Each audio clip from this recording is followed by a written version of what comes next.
ബന്ധങ്ങളിൽ എന്തുകൊണ്ട് വിള്ളലുകൾ വരുന്നു എന്നുള്ളത്. എൻ്റെ ശബ്ദം കേൾവി കുറവുണ്ടെങ്കിൽ അറിയിക്കണം. ബന്ധങ്ങളിൽ എന്തുകൊണ്ട് വിള്ളലുകൾ വരുന്നു? ബന്ധങ്ങള് ശരിക്കും നമ്മൾ എന്തിനാണ് ഈ ബന്ധങ്ങളൊക്കെ ഉണ്ടാക്കുന്നത്? ആരെങ്കിലും ഒന്ന് പറയാമോ മെസ്സേജിലൂടെ? ബന്ധങ്ങൾ എന്തിനു വേണ്ടിയിട്ടാണ് ഉണ്ടാക്കുന്നത്? മനുഷ്യൻ എന്തിനാണ് ബന്ധങ്ങളിലേക്ക് ഇങ്ങനെ പോയിക്കൊണ്ടിരിക്കുന്നത്? ആർക്കെങ്കിലും അറിയോ? ഒന്ന് കമന്റിൽ. എല്ലാവരും ഈ ഒരു പ്രോഗ്രാമിൽ ഉണ്ട് എന്നുള്ളത് അറിയിക്കാൻ വേണ്ടിയിട്ടാണ് നിങ്ങളോട് കമന്റ് ചെയ്യാൻ പറയുന്നത്. എന്തുകൊണ്ടാണ് മനുഷ്യർ ബന്ധങ്ങൾ ഉണ്ടാക്കുന്നത്? Man is relationship. മനുഷ്യര് എന്ന് വെച്ചാൽ ബന്ധങ്ങളാണ് അവന്റെ ആത്യന്തികമായിട്ടുള്ള ലക്ഷ്യങ്ങൾ. എന്തുകൊണ്ടാണ് മനുഷ്യൻ ബന്ധങ്ങൾ ഉണ്ടാക്കുന്നത്? ആരെങ്കിലും നിങ്ങൾക്ക് അറിയുന്ന കമന്റ് ചെയ്യുക. ഒറ്റപ്പെട്ടു പോവാതിരിക്കാൻ. ഓക്കെ. പിന്നെ വേറെന്തിനാണ് ബന്ധങ്ങൾ ഉണ്ടാക്കുന്നത്? അടുത്ത വേറെന്തെങ്കിലും ഒരു മറുപടി വേറെ ആർക്കെങ്കിലും പറയാനുണ്ടോ? മനുഷ്യൻ ബന്ധങ്ങൾ ഉണ്ടാക്കുന്നത് എന്തിനാണ്? മനുഷ്യരൊരു സാമൂഹ്യ ജീവിയാണ്, അല്ലേ?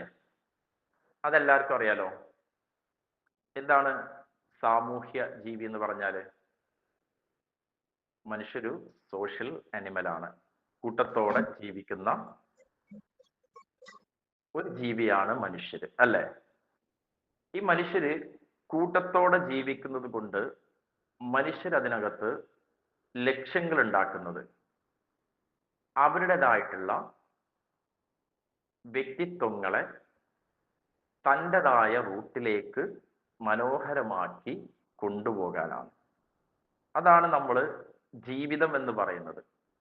ജീവിതം ശരിക്കൊരു മനുഷ്യന് ജീവിക്കുന്നത്, ആളുകൾ എന്തിനു വേണ്ടിയിട്ടാണ് ജീവിക്കുന്നത്? ഒന്ന് കമന്റ് ചെയ്യാമോ? എന്തിനാണ് മനുഷ്യൻ, എന്ത് കിട്ടാനാണ് ജീവിക്കുന്നത്?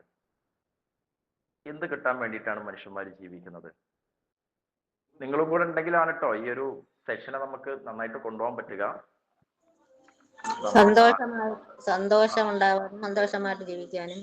സന്തോഷമായിട്ട് ജീവിക്കാനും പിന്നെ സന്തോഷമായിട്ട് ജീവിക്കാൻ. വേറുള്ളവരുടെ മറുപടി. കുറെ ആൾക്കാരുണ്ടല്ലോ. സമാധാനമായിട്ട് ജീവിക്കാൻ. പിന്നെ തലമുറകളെ വാർത്തെടുക്കാനും തലമുറകളെ സൃഷ്ടിക്കാനും ഒക്കെ ആയിട്ട്. Very good, very good. നല്ലൊരു ആൻസർ ആണത്. നല്ല തലമുറകളെ സൃഷ്ടിക്കാൻ വേണ്ടിയിട്ട്. ഓക്കെ. നല്ല തലമുറകളുടെ സൃഷ്ടിപ്പിക്കാരാണ് ശരിക്കും പറഞ്ഞാല് നമ്മുടെ മനുഷ്യര്. അപ്പം നമ്മള് ദാമ്പത്യം എന്ന് പറഞ്ഞാൽ പുതിയ ജനറേഷനെ ക്രിയേറ്റ് ചെയ്യാൻ വേണ്ടിയിട്ടാണ് ദാമ്പത്യം തുടങ്ങുന്നത്. മനുഷ്യൻ ജീവിക്കുന്നത് സുഖത്തിന് വേണ്ടിയിട്ടാണ്. സുഖം എന്നുള്ളതാണ് മനുഷ്യന്റെ ആത്യന്തികമായിട്ടുള്ള ലക്ഷ്യം. ഈ സന്തോഷം എന്ന് പറഞ്ഞാൽ ഒരു സുഖമാണ്. സമാധാനം എന്ന് പറഞ്ഞാൽ സുഖമാണ്. ഈ സുഖം തേടിയുള്ള യാത്രയിൽ മനുഷ്യര് പല വിധത്തിലുള്ള ബന്ധങ്ങളെ, കോണ്ടാക്റ്റുകളെ ഓരോന്നായി ഉപേക്ഷിച്ചുകൊണ്ടാണ് പുതിയതിലേക്ക് കടക്കുന്നത് എന്നതാണ് ഈ സുഖത്തിന്റെ വല്ലാത്തൊരു പ്രത്യേകത. നമ്മുടെ ഒരു വ്യക്തിത്വം എന്നത് ശരിക്കും പറഞ്ഞാൽ ഒരു ഫേക്ക് ഐഡന്റിറ്റിയാണ്. ഒരു ഫേക്ക് ആയിട്ടുള്ള ഐഡന്റിറ്റിയുമായിട്ടാണ് മനുഷ്യർ ജീവിക്കുന്നത്. ഈ വ്യക്തിത്വം സാമൂഹികമായിട്ട് ഇടപെടാൻ വേണ്ടിയിട്ട് മനുഷ്യരുണ്ടാക്കിയിട്ടുള്ള ഒരു മാസ്കാണ്. വ്യക്തിത്വമല്ലാതെ മനുഷ്യന് മറ്റൊന്നുണ്ട്. യഥാർത്ഥത്തിൽ അതാണ് അവൻ. അതെന്താണെന്ന് ആർക്കെങ്കിലും ഒന്ന് കമന്റ് ചെയ്യാൻ. നിങ്ങളിൽ ഒരുപാട് എഡ്യൂക്കേറ്റഡ് ആയിട്ടുള്ള ആളുകളൊക്കെ ഇതിനകത്തുണ്ട്.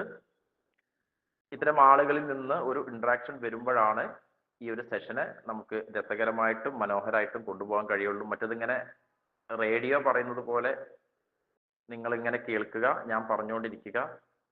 വ്യക്തിത്വം എന്നതിൻ്റെ അപ്പുറത്തേക്ക് മനുഷ്യന് മറ്റൊന്നുണ്ട്. അതാണ് അയാൾ. യഥാർത്ഥത്തിൽ അയാൾ അതെന്താണ്? അതിനൊരു പേര് പറയാറുണ്ട്. സ്വഭാവം. സ്വഭാവം, സ്വന്തം ഭാവം. ഓക്കെ. വേറെ സ്വന്തത്തിന്റെ ഭാവമല്ലാത്ത മനുഷ്യനുണ്ട്. അതാണ് സഹജീവികളെ സ്നേഹിക്കാനുള്ള മനസ്സ്. സഹജീവികളെ സ്നേഹിക്കാൻ അത് നമുക്ക് സ്വഭാവത്തിൽ കൊടുക്കാലോ, അല്ലെ? മനുഷ്യന്റെ യഥാർത്ഥത്തിൽ ആ മനുഷ്യൻ, അയാൾക്കൊരു പേരുണ്ട്, അയാളുടെ അസ്തിത്വം, അതാണ് ആ വ്യക്തി. വ്യക്തിത്വം എന്നത് നമ്മുടെ ഒരു ഫേക്ക് ഐഡന്റിറ്റിയാണ്. വിവാഹ ബന്ധത്തിലേക്ക് നമ്മൾ കാലെടുത്ത് വെക്കുമ്പം അതുവരെ ഉണ്ടായിരുന്ന 20, 22, 18 വർഷം നമ്മൾ ജീവിച്ചിരുന്ന ഒരു വ്യക്തിത്വത്തെ, ആ ഒരു അസ്തിത്വത്തെ നമ്മൾ മറ്റൊന്നിലേക്ക് മാറ്റപ്പെടുകയാണ്. അതാണ് വിവാഹ ജീവിതത്തിലെ ആ ഒരു വ്യക്തിത്വം. ഒരു 50 വർഷം മുമ്പ് നമ്മൾ വിവാഹ ബന്ധങ്ങളെ പരിശോധിക്കുകയാണെങ്കിൽ ഇത്രമേൽ ഡിവോഴ്സുകളും പ്രശ്നങ്ങളും റിപ്പോർട്ട് ചെയ്യപ്പെടാറുണ്ടായിരുന്നു. എന്താ നിങ്ങളുടെ അഭിപ്രായം? ഒരു 50 വർഷം ബാക്കിലേക്ക് നമ്മളൊന്ന് നോക്കിക്കഴിഞ്ഞാൽ വിവാഹ ബന്ധങ്ങൾ ഇത്രമേൽ വിവാഹ തകർച്ചയിലേക്ക് എത്താറുണ്ടായിരുന്നോ? No, no, no. എന്തുകൊണ്ടാണ് വിവാഹ ബന്ധം ഇത്രമേൽ തകർച്ചയിലേക്ക് എത്താതിരുന്നതിന്റെ കാരണം? ഈ 50 വർഷങ്ങൾക്ക് മുമ്പും മനുഷ്യർ ജീവിച്ചിട്ടുണ്ടായിരുന്നു, അല്ലെ? ശിലായുഗത്തിലെ ഗുഹാവാസികളായിട്ടുള്ള മനുഷ്യരെ കുറിച്ചൊക്കെ നമ്മൾ പഠിച്ചിട്ടുണ്ട്. ശിലായുഗത്തിലെ മനുഷ്യര്, അവിടെ അയാൾക്ക് വ്യക്തിത്വം വേണ്ട, അവിടെ അയാൾക്ക് അസ്തിത്വം മാത്രം മതിയായിരുന്നു. ശരിയല്ലേ? വ്യക്തിത്വം, ഞാൻ പറഞ്ഞു, ഒരു ഫേക്ക് ഐഡന്റിറ്റിയാണ്. മനുഷ്യൻ സാമൂഹ്യ ജീവി ആയതുകൊണ്ട്, നേരത്തെ പറഞ്ഞതുപോലെ ഒരു ജനറേഷൻ ക്രിയേറ്റിവിറ്റിക്ക് വേണ്ടിയിട്ട് മനുഷ്യര് അവരുടെ വ്യക്തിത്വത്തെ ഉണ്ടാക്കിയെടുക്കുന്നു. ആധുനിക ശിലായുഗത്തിലേക്ക് നമ്മൾ നോക്കുകയാണെങ്കിൽ, ഗുഹാവാസികളായിട്ടുള്ള മനുഷ്യരെ നോക്കുകയാണെങ്കിൽ, അവർക്ക് അവിടെ അസ്തിത്വം മാത്രം മതിയായിരുന്നു ജീവിക്കാൻ. ദ്വീപുകളിൽ ജീവിക്കുന്ന മനുഷ്യരുണ്ട്, അവിടെയും അവർക്ക് അസ്തിത്വം മതി. ഒറ്റപ്പെട്ട് ജീവിക്കുന്ന മനുഷ്യരുള്ള സ്ഥലങ്ങളിൽ അസ്തിത്വം മതി. കാരണം ഈ അസ്തിത്വത്തെ ചോദ്യം ചെയ്യപ്പെടാനോ, ഈ അസ്തിത്വം മറ്റൊരു തരത്തിലേക്ക് മാറ്റണമെന്ന് ആവശ്യപ്പെടാനോ അപ്പുറത്തുള്ള ആളുകൾ ഉണ്ടാവാറില്ല. ഇതുകൊണ്ടാണ് മനുഷ്യർക്ക് അസ്തിത്വം കൊണ്ട് അവിടെ ജീവിതം സന്തോഷകരമായിട്ട് പോവാറുള്ളത്. 50 വർഷം മുമ്പ് നമ്മൾ എടുത്തു കഴിഞ്ഞാൽ ഇത്രമേൽ ഡിവോഴ്സുകളും വിവാഹ പ്രശ്നങ്ങളുമൊന്നും റിപ്പോർട്ട് ചെയ്യപ്പെടാറില്ല, ഉണ്ടാവാറില്ല. ഇതിന്റെ കാരണം അന്നത്തെ മനുഷ്യര്, അവർക്ക് ചോയ്സുകൾ കുറവായിരുന്നു, അറിവുകൾ കുറവായിരുന്നു.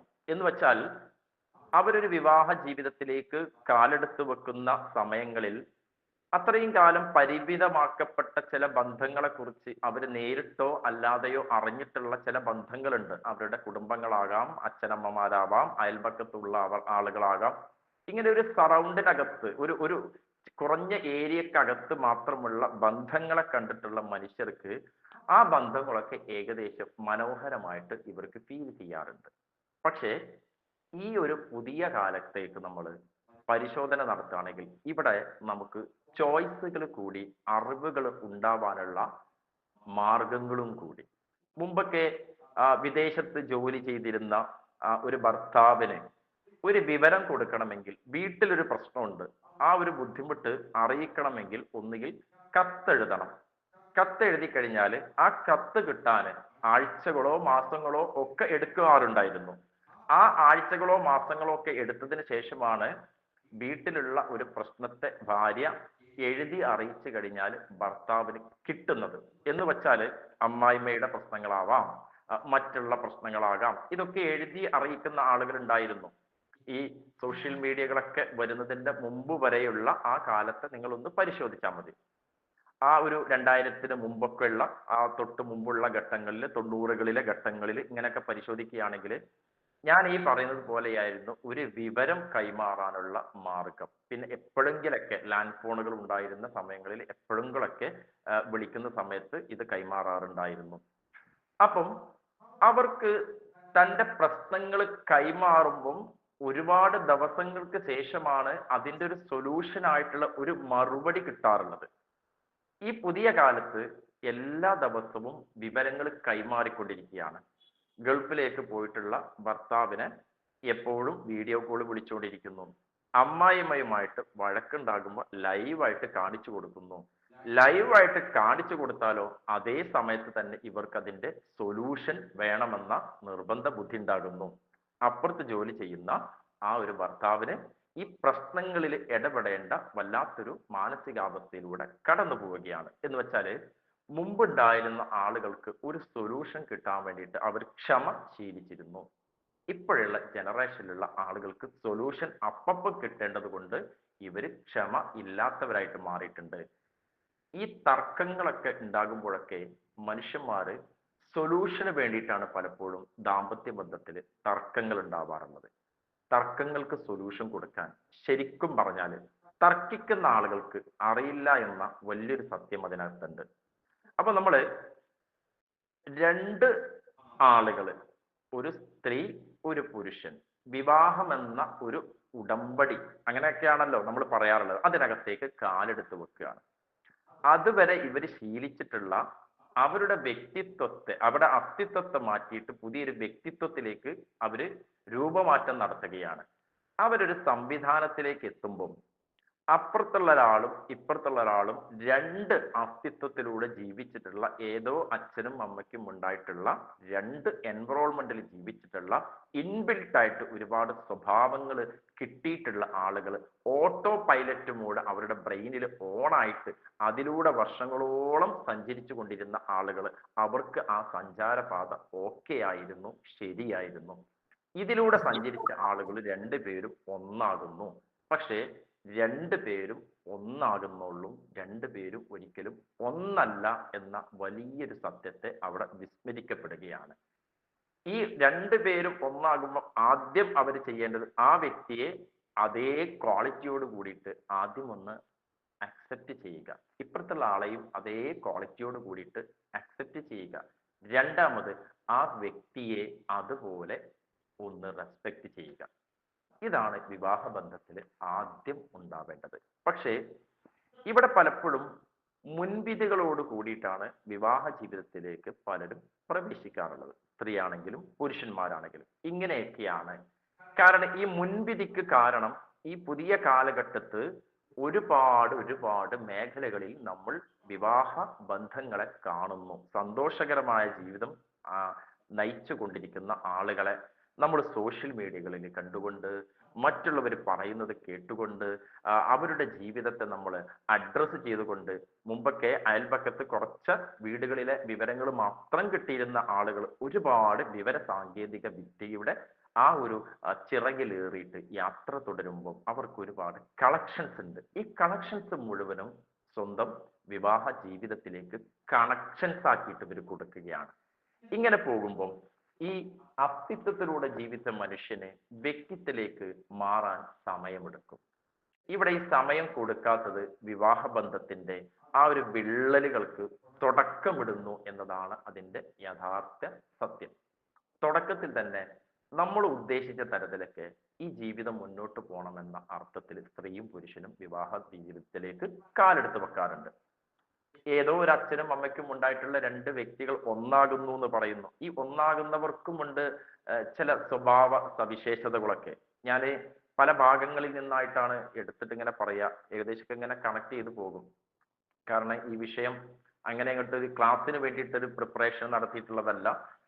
അപ്പൊ അതുകൊണ്ട് നിങ്ങൾക്ക് എവിടെയെങ്കിലും കൺഫ്യൂഷൻസ് ഉണ്ടെങ്കിൽ ആ ഭാഗം നിങ്ങൾക്ക് മെസ്സേജിലൂടെ ചോദിക്കാവുന്നതാണ്. ഒന്ന്, ഞാനൊരു 4 ക്വാളിറ്റിയുള്ള ഒരു അഞ്ചോളം ക്വാളിറ്റിയുള്ള ഒരു ഭർത്താവിനെ പറയാം. വിവാഹത്തിലേക്ക് കാലെടുത്ത് വെക്കുമ്പോൾ ഒരു ഭർത്താവിന്റെ ഒരു ക്യാരക്ടറാണ്, എനിക്ക് എൻ്റെ അച്ഛനും അമ്മയുമാണ് വളരെ ഇമ്പോർട്ടൻസ്, എൻ്റെ കുടുംബമാണ് എനിക്ക് വളരെ വലുത് എന്ന തീരുമാനത്തിൽ അങ്ങനെ കല്യാണം കഴിക്കുന്ന ഭർത്താക്കന്മാരുണ്ടാകാറുണ്ട്. വിവാഹത്തിലേക്ക് കാലെടുത്ത് വെച്ച് ഈ വേറെ ഒരു അച്ഛനെയും അമ്മയെയും ഉപേക്ഷിച്ച് ഈ വിവാഹ ജീവിതത്തിലേക്ക് വരുന്ന ആ പെൺകുട്ടിയോട് ആദ്യം പറഞ്ഞു കൊടുക്കാറുള്ളത് പലപ്പോഴും ഇങ്ങനെ ആയിരിക്കും: ഇത് വേണമെങ്കിൽ നീ അനുസരിച്ചിട്ടില്ലെങ്കിൽ നിനക്ക് ഇവിടെ സ്ഥാനമില്ല എന്ന് പറഞ്ഞ് അച്ഛനും അമ്മയും സ്വന്തം കുടുംബത്തെ മാത്രം വലിയ ഇമ്പോർട്ടൻസ് ആയിട്ട് കണ്ടിട്ട് ഒരു ജനറേഷൻ ക്രിയേഷന് വേണ്ടിയിട്ട് ഒരു ഇണയെ തെരഞ്ഞെടുത്ത് മുന്നോട്ട് പോകേണ്ട ഭർത്താവ്, ഈ ഒരു ക്യാരക്ടറുള്ള ഭർത്താവ് ഒരാള് ആണെന്ന് വിചാരിക്കുക. ഇനി രണ്ടാമത്തെ ഒരു കൂട്ടരുണ്ട്, ഭാര്യയും മക്കളും മാത്രമാണ് ലോകം, വേറെ ആരെയും അവിടെ ഇൻവോൾവ് ചെയ്യിക്കില്ല. ഇത് നല്ലൊരു ക്യാരക്ടർ ആണല്ലേ? എന്താണ് നമ്മുടെ സ്ത്രീകളുടെ അഭിപ്രായം? ഭാര്യയും കുട്ടികളും മാത്രമാണ് എനിക്ക് എൻ്റെ ലോകം, വേറെ ആർക്കും അവിടെ അഡ്മിഷൻ ഇല്ല എന്ന് പറയുന്ന ഭർത്താവിന്റെ ഞാൻ ഈ പറയുന്ന 5 ക്യാരക്ടറുകളെ നിങ്ങൾ പിന്നെ നോട്ട് ചെയ്യുക. ഞാൻ നിങ്ങളോട് ഇതിനെ കുറിച്ച് ചോദിക്കും. ഒന്നാമത്തത്, അച്ഛനും അമ്മയും മാത്രം അല്ലെങ്കിൽ എൻ്റെ സിബ്ലിങ്സ് മാത്രമുള്ള ഒരു ലോകമാണ് എനിക്ക് വേണ്ടത് എന്ന് പറയുന്ന ഒരു കൂട്ടം ഭർത്താക്കന്മാര്, ഇവരുടെ വിവാഹ ജീവിതത്തിലേക്ക് ഒരു സ്ത്രീ പ്രവേശിക്കുകയാണ്, ഈ നിർദ്ദേശം കൊടുക്കുകയാണ്. രണ്ടാമത്തെ കൂട്ടര്, എനിക്ക് എൻ്റെ ഭാര്യയും എൻ്റെ കുട്ടികളും മാത്രമാണ് വേണ്ടത്, അതാണ് എൻ്റെ ലോകം എന്ന് പറയുന്ന ഭർത്താക്കന്മാര്. എന്താണ് ഈ ഭർത്താക്കന്മാര്? നല്ല ഭർത്താക്കന്മാരല്ലേ? ഒന്ന് കമന്റ് ചെയ്തേ. യെസ് ആണെങ്കിൽ യെസ്, നോ ആണെങ്കിൽ നോ. ഇങ്ങനത്തെ ഭർത്താക്കന്മാരെ കിട്ടാൻ കൊതിക്കുന്ന ഒരുപാട് സ്ത്രീകൾ, ഞാനൊക്കെ കൗൺസിലിങ്ങിൽ സമീപിക്കുമ്പോൾ എനിക്ക് ഒരുപാട് ആളുകൾ ഇങ്ങനത്തെ ഭർത്താക്കന്മാർ കിട്ടിയവര് ഭാഗ്യവതികളാണെന്നൊക്കെ പറയുന്ന ഭാര്യമാരുണ്ടാകാറുണ്ട്. നോ എന്നാണോ? 2 പേരെ അഭിപ്രായം പറയും. ബാക്കിയുള്ളവരെന്താണ്? ഇങ്ങനത്തെ ഭർത്താക്കന്മാരല്ലേ ഭാര്യമാരെ നല്ലത്? ഇങ്ങനത്തെ ഭർത്താക്കന്മാരെ കിട്ടാനല്ലേ എല്ലാവരും ആഗ്രഹിക്കാറുള്ളത്? ഒന്ന് പറ. ഭാര്യയും കുട്ടികളെയും മാത്രം നോക്കുന്ന ഭർത്താവ്. ആ ഭർത്താവിന് മറ്റൊരു പ്രശ്നം കൂടി ഉണ്ടാകും. അതുപോലെ തന്നെ അപ്പുറത്തുള്ള ആളെയും ആക്കിയെടുക്കുന്ന ഒരു പ്രവണത ഉണ്ട്. എന്ന് വെച്ചാല് അവർക്കുള്ള ബന്ധങ്ങളൊക്കെ അവരിൽ നിന്നും പതിയെ തട്ടും. നീ ഭാര്യയും കുട്ടികളും മാത്രമാണ് എൻ്റെ ലോകം എന്ന് പറയുന്നത് പോലെ നീയും ഭർത്താവും കുട്ടികളും കുടുംബം മാത്രമാണ് നിന്റെ ലോകം എന്ന് ആക്കി തീർക്കേണ്ടതുണ്ട്. അപ്പോഴാണ് നമ്മൾ ബറാബറായിട്ട് മാറുക. ഇനി മൂന്നാമത്തെ കൂട്ടരെ പറയാം. ഒന്നാമത്തെ കൂട്ടർ ഏതായിരുന്നു? ഒന്ന് പറഞ്ഞേ ആരെങ്കിലും ഒന്ന്. പിന്നെ മൈക്ക് ഓൺ ആക്കിയിട്ട് ഞാൻ നിങ്ങൾ ശ്രദ്ധിക്കുന്നുണ്ടോന്ന് അറിയാനാണ്, അല്ലാതെ ഞാൻ ഇങ്ങനെ പറഞ്ഞു പോയിട്ട് കാര്യമില്ല. ഒന്നാമത്തെ കൂട്ടര് ഭർത്താവ് ഏതായിരുന്നു?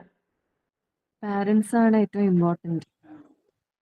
പാരന്റ്സ് ആണ് ഏറ്റവും ഇമ്പോർട്ടന്റ്. രണ്ടാമത്തത് ഫാമിലി, വൈഫും കുട്ടികളും ആണ് ഏറ്റവും ഇമ്പോർട്ടന്റ്. വൈഫും കുട്ടികളും, കെട്ടിയോളും എൻ്റെ കുട്ടികളും അല്ലേ? അതേമാതിരി ഭാര്യയും അങ്ങനെ ആകണം, എൻ്റെ കെട്ടിയോനും എൻ്റെ കുട്ടികളും കൂടെ ഒരു തട്ടാനും, മുമ്പ് അങ്ങനെയൊക്കെ പറയാറുണ്ട് അല്ലെ? ഇനി മൂന്നാമത്തെ കൂട്ടര് ഫ്രണ്ട്സും സ്വന്തം യാത്രകള്, സ്വന്തം ഇഷ്ടങ്ങള്, ഇത് മാത്രം നോക്കി നടത്തുന്ന, അവരോട് എൻജോയ് ചെയ്ത് നടക്കുന്ന ഒരു കൂട്ടര്. പൈസ ഒക്കെ കൊടുക്കും, എല്ലാം തരുന്നില്ലേ, എന്നെ ബുദ്ധിമുട്ടിലാക്കാൻ നിൽക്കരുത്, വേണ്ട കാര്യങ്ങളൊക്കെ ഞാൻ ചെയ്തുതരും, എനിക്ക് എൻ്റെ ആഘോഷങ്ങളും യാത്രകളും ഒക്കെ എനിക്ക് ഇമ്പോർട്ടൻ്റ് ആയിട്ടുള്ള കാര്യങ്ങളാണ് എന്ന് പറഞ്ഞിട്ട് പോകുന്ന മൂന്നാമത്തെ കൂട്ടര്. ഇനി നാലാമത്തെ കൂട്ടരെ ഞാൻ പറയാം. സ്വന്തം കാര്യങ്ങൾ മാത്രം നോക്കുന്ന ഒരു വിഭാഗം ആളുകളുണ്ട്. സ്വന്തത്തെ അമിതമായിട്ട് സ്നേഹിക്കും, സ്വന്തത്തോട് വല്ലാത്തൊരു ഇഷ്ടമാണ്. അതൊരു പേഴ്സണാലിറ്റി ഡിസോർഡറിന്റെ ഭാഗത്തിലേക്ക് നമ്മൾ മുമ്പ് ചർച്ച ചെയ്ത ഏതായിരുന്നു ഒരു പേഴ്സണാലിറ്റി? സ്വന്തത്തെ അമിതമായിട്ട് സ്നേഹിക്കുന്ന ഒരു പേഴ്സണാലിറ്റി നമ്മളെ ക്ലാസ് കേട്ടവർ ഇതിലുണ്ടാവുമല്ലോ, നാർസിസിസ്റ്റ്. ഇതിപ്പോ എല്ലാവർക്കും ഭയങ്കര അറിവുള്ള ഒന്നാണ് അല്ലെ, ഈ നാർസിസിസ്റ്റ്. ഓക്കെ, ഇനി അഞ്ചാമത്തെ ഒരു കൂട്ടരുണ്ട്, എല്ലാ കാര്യത്തിലും ഇടപെടുന്ന ഒരു കൂട്ടര്. എല്ലാ കാര്യത്തിലും ഇടപെടും, അടുക്കളയിലും ബാക്കിയുള്ളവിടത്തും എല്ലാത്തിലും ഇടപെടുന്ന ഒരു ഭർത്താവ്. ഇങ്ങനത്തെ ഒരു കൂട്ടരുണ്ട്. ഈ കൂട്ടരുടെ കൂടെ ജീവിക്കുന്നവർക്ക് അറിയാം ഇത് എങ്ങനെയാണെന്നുള്ളത്. അപ്പോ ഞാൻ 5 ഭർത്താക്കന്മാരെ പറഞ്ഞു. ഏതൊക്കെയായിരുന്നു? ഒന്ന് പറഞ്ഞേ, പറഞ്ഞോളൂ. ആർക്കെങ്കിലും ഒന്ന് മൈക്ക് ഓണാക്കി പറയാം. പേരൻസിനെ പ്രാധാന്യം കൊടുക്കുന്നവര്.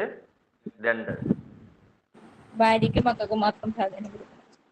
ഭാര്യയ്ക്കും മക്കൾക്കും മാത്രം പ്രാധാന്യം കൊടുക്കുന്നവര്, അതുപോലെ നീയും ആകണം എന്ന് പറയുന്നവര്. മൂന്നാമത്തത് ഫ്രണ്ട്സിന് ഇമ്പോർട്ടൻസ് കൊടുത്ത് യാത്രകൾക്കും മക്കൾക്കും ഓക്കെ തരുന്നില്ല എന്ന് പറയും. നാലാമത്തത് സ്വന്തം കാര്യം മാത്രം സ്നേഹിക്കുന്നവര്.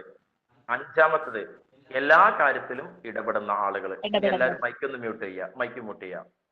ഇനി ഇതുപോലെ ഒരു 5 തരം ഭാര്യമാരെ പറയാം. ഒന്നാമത്തത് എപ്പോഴും അടുത്തു വേണം എന്റെ ഭർത്താവ്. ആ മൈക്ക് ആരാണെന്ന് മ്യൂട്ട് ചെയ്യാം, മൈക്ക് മ്യൂട്ട് ചെയ്യുക. കാമരാജൻ. ആരാണ് കാമരാജൻ? നിങ്ങൾക്ക് മ്യൂട്ട് ചെയ്യാൻ പറ്റുമോ?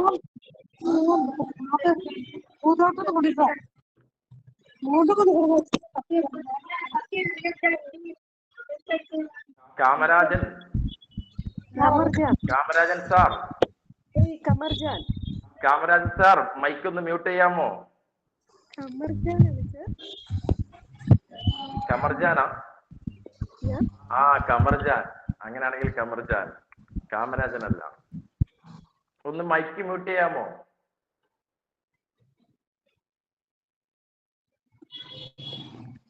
അസ്നത്ത് മാം കേൾക്കുന്നുണ്ടോ? നിങ്ങൾക്ക് മൈക്ക് ഒന്ന് മ്യൂട്ട് ചെയ്യാം അവരുടെ.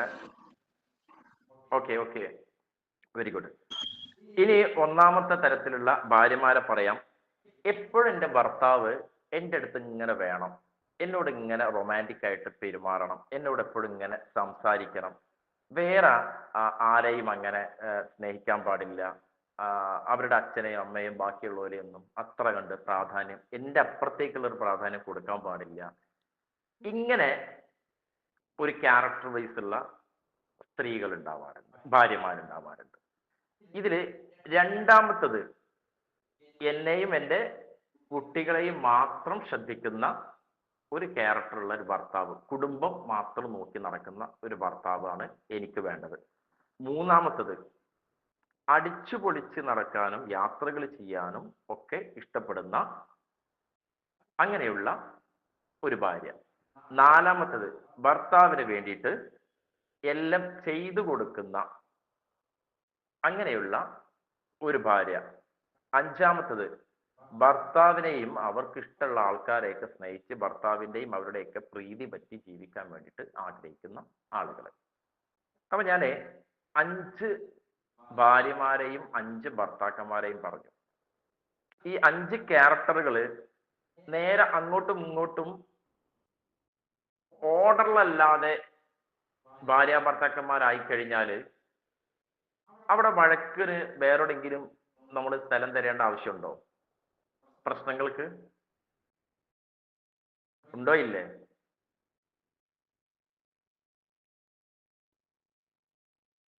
മനസ്സിലാകുന്നില്ല, കേൾക്കുന്നില്ല. എന്റെയും എൻ്റെ കുട്ടികളെയൊക്കെ മാത്രം നോക്കി നിൽക്കണം എന്ന് ആഗ്രഹിക്കുന്ന ഒരു ഭാര്യക്ക് അച്ഛനും അമ്മയുമാണ് ഇമ്പോർട്ടൻസ് എന്ന് പറഞ്ഞു വരുന്ന ആ ഒരു ഭർത്താവിനെ കിട്ടിക്കഴിഞ്ഞാൽ അവിടെ എന്തായിരിക്കും സംഭവിക്കുക?